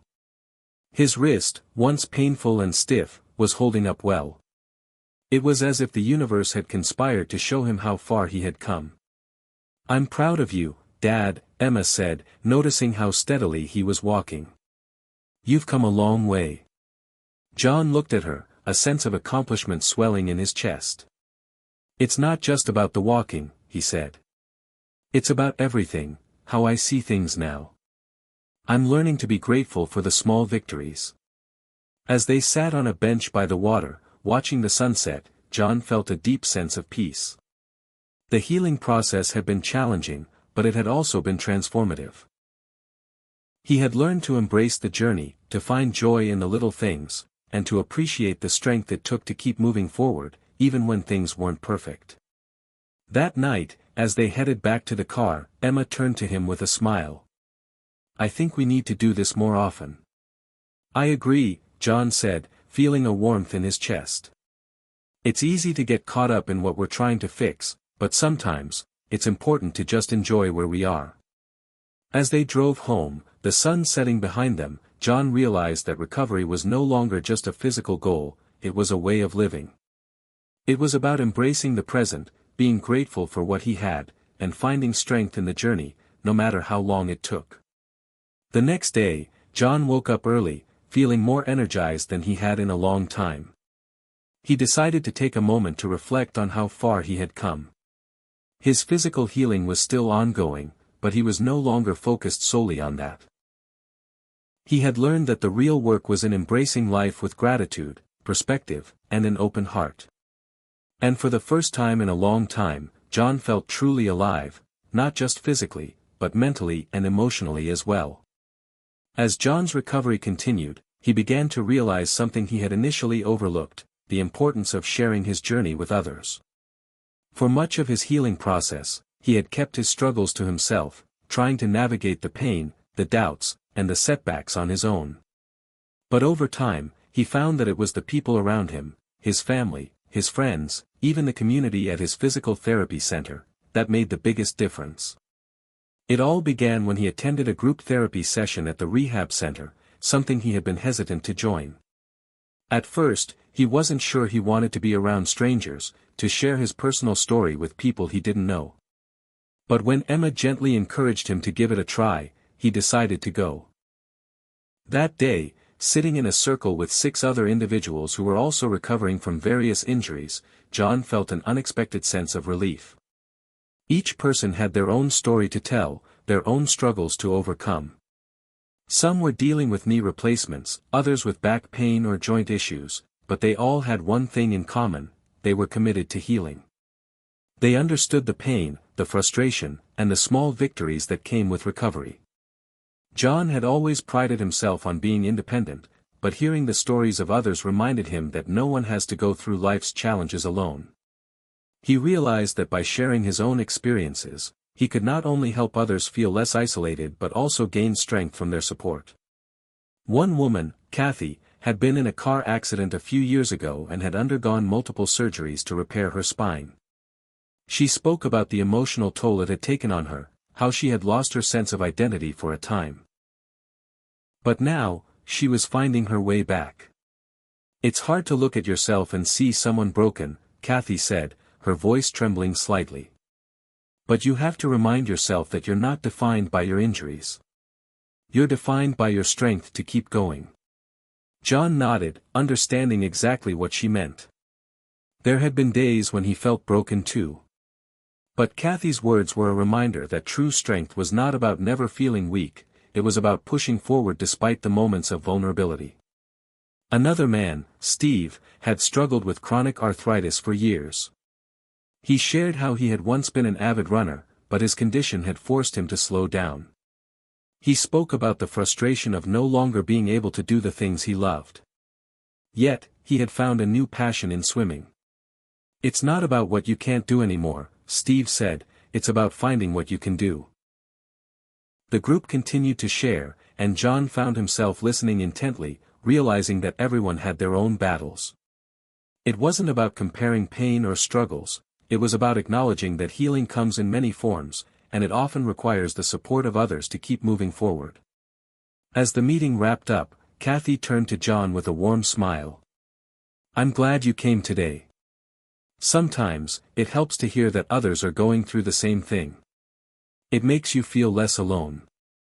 John smiled back, feeling a sense of connection that he hadn't anticipated.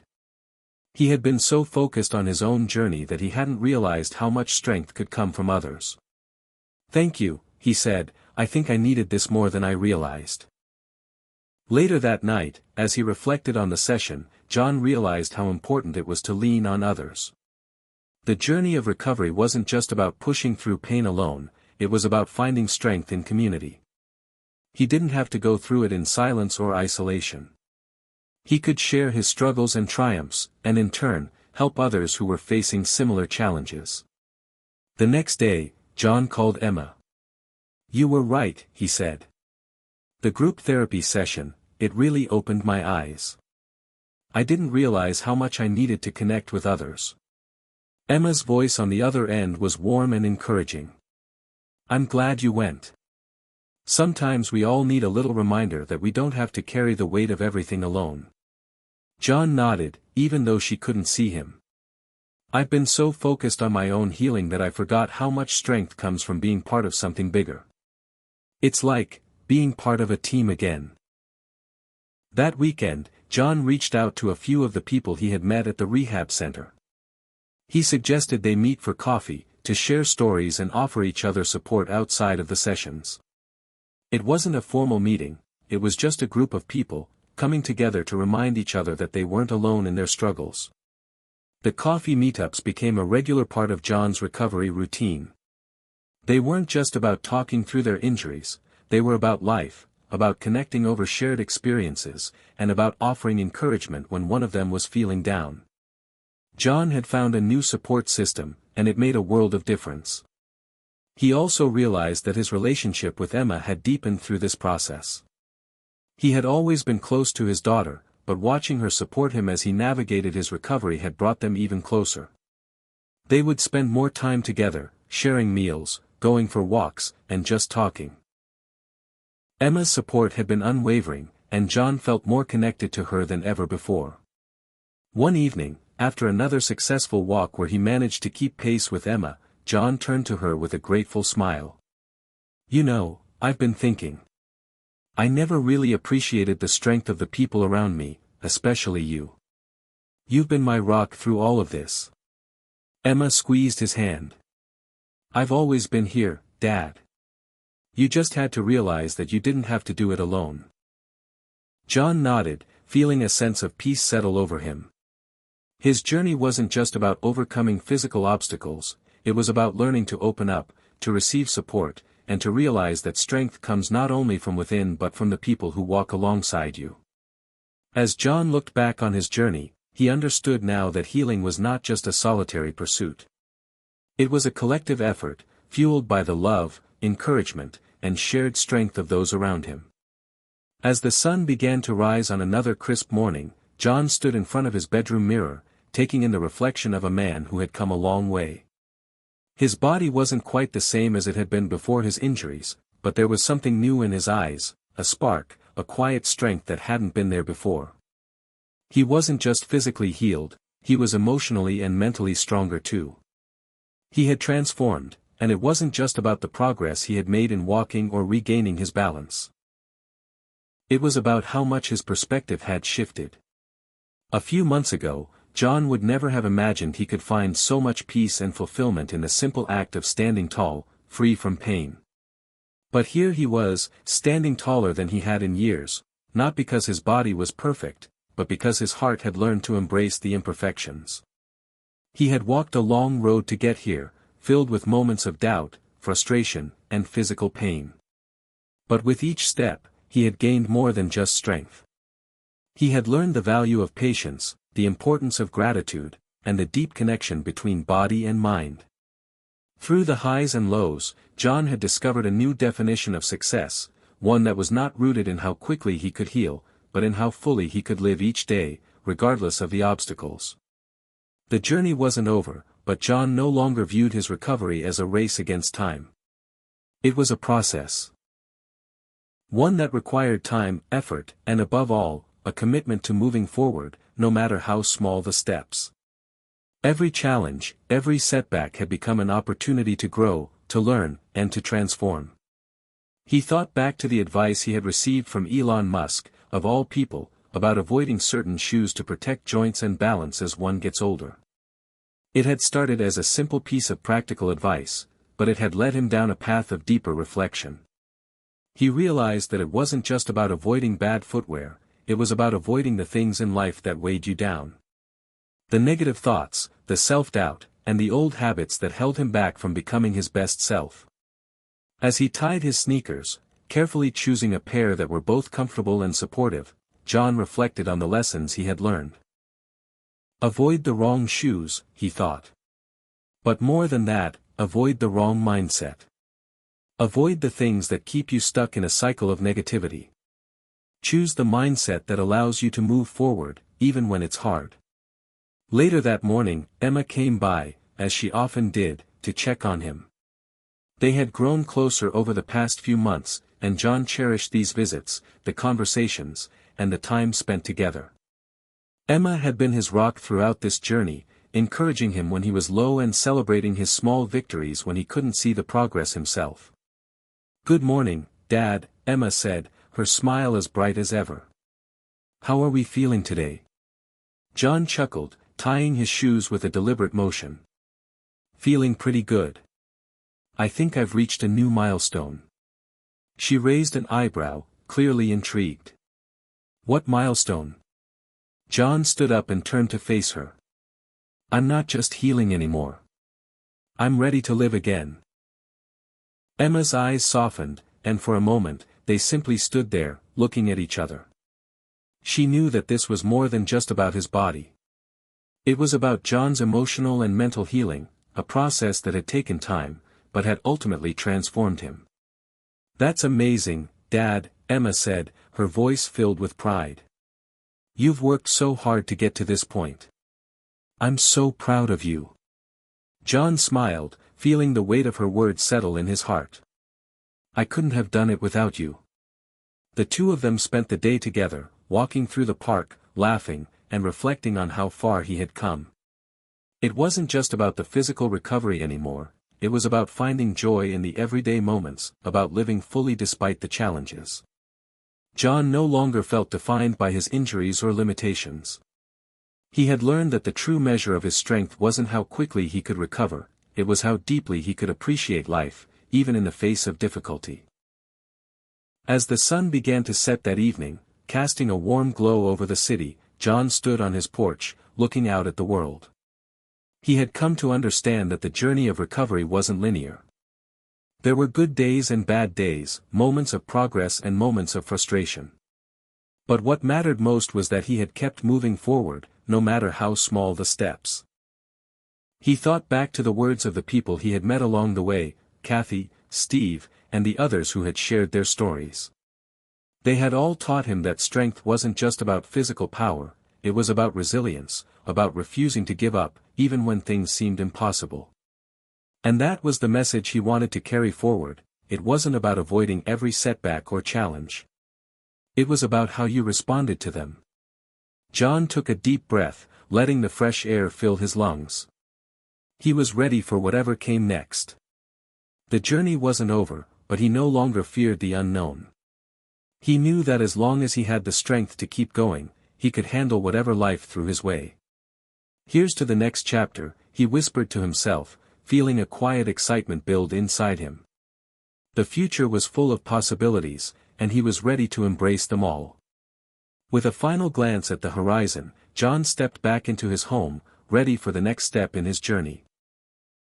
He had learned that healing was a process of becoming, not just physically, but mentally and emotionally as well. And that, more than anything, was the greatest transformation of all. Hit subscribe and leave a comment with where you're watching from. This story might just spark a new beginning. What's one thing that always pushes you forward, even when things get tough?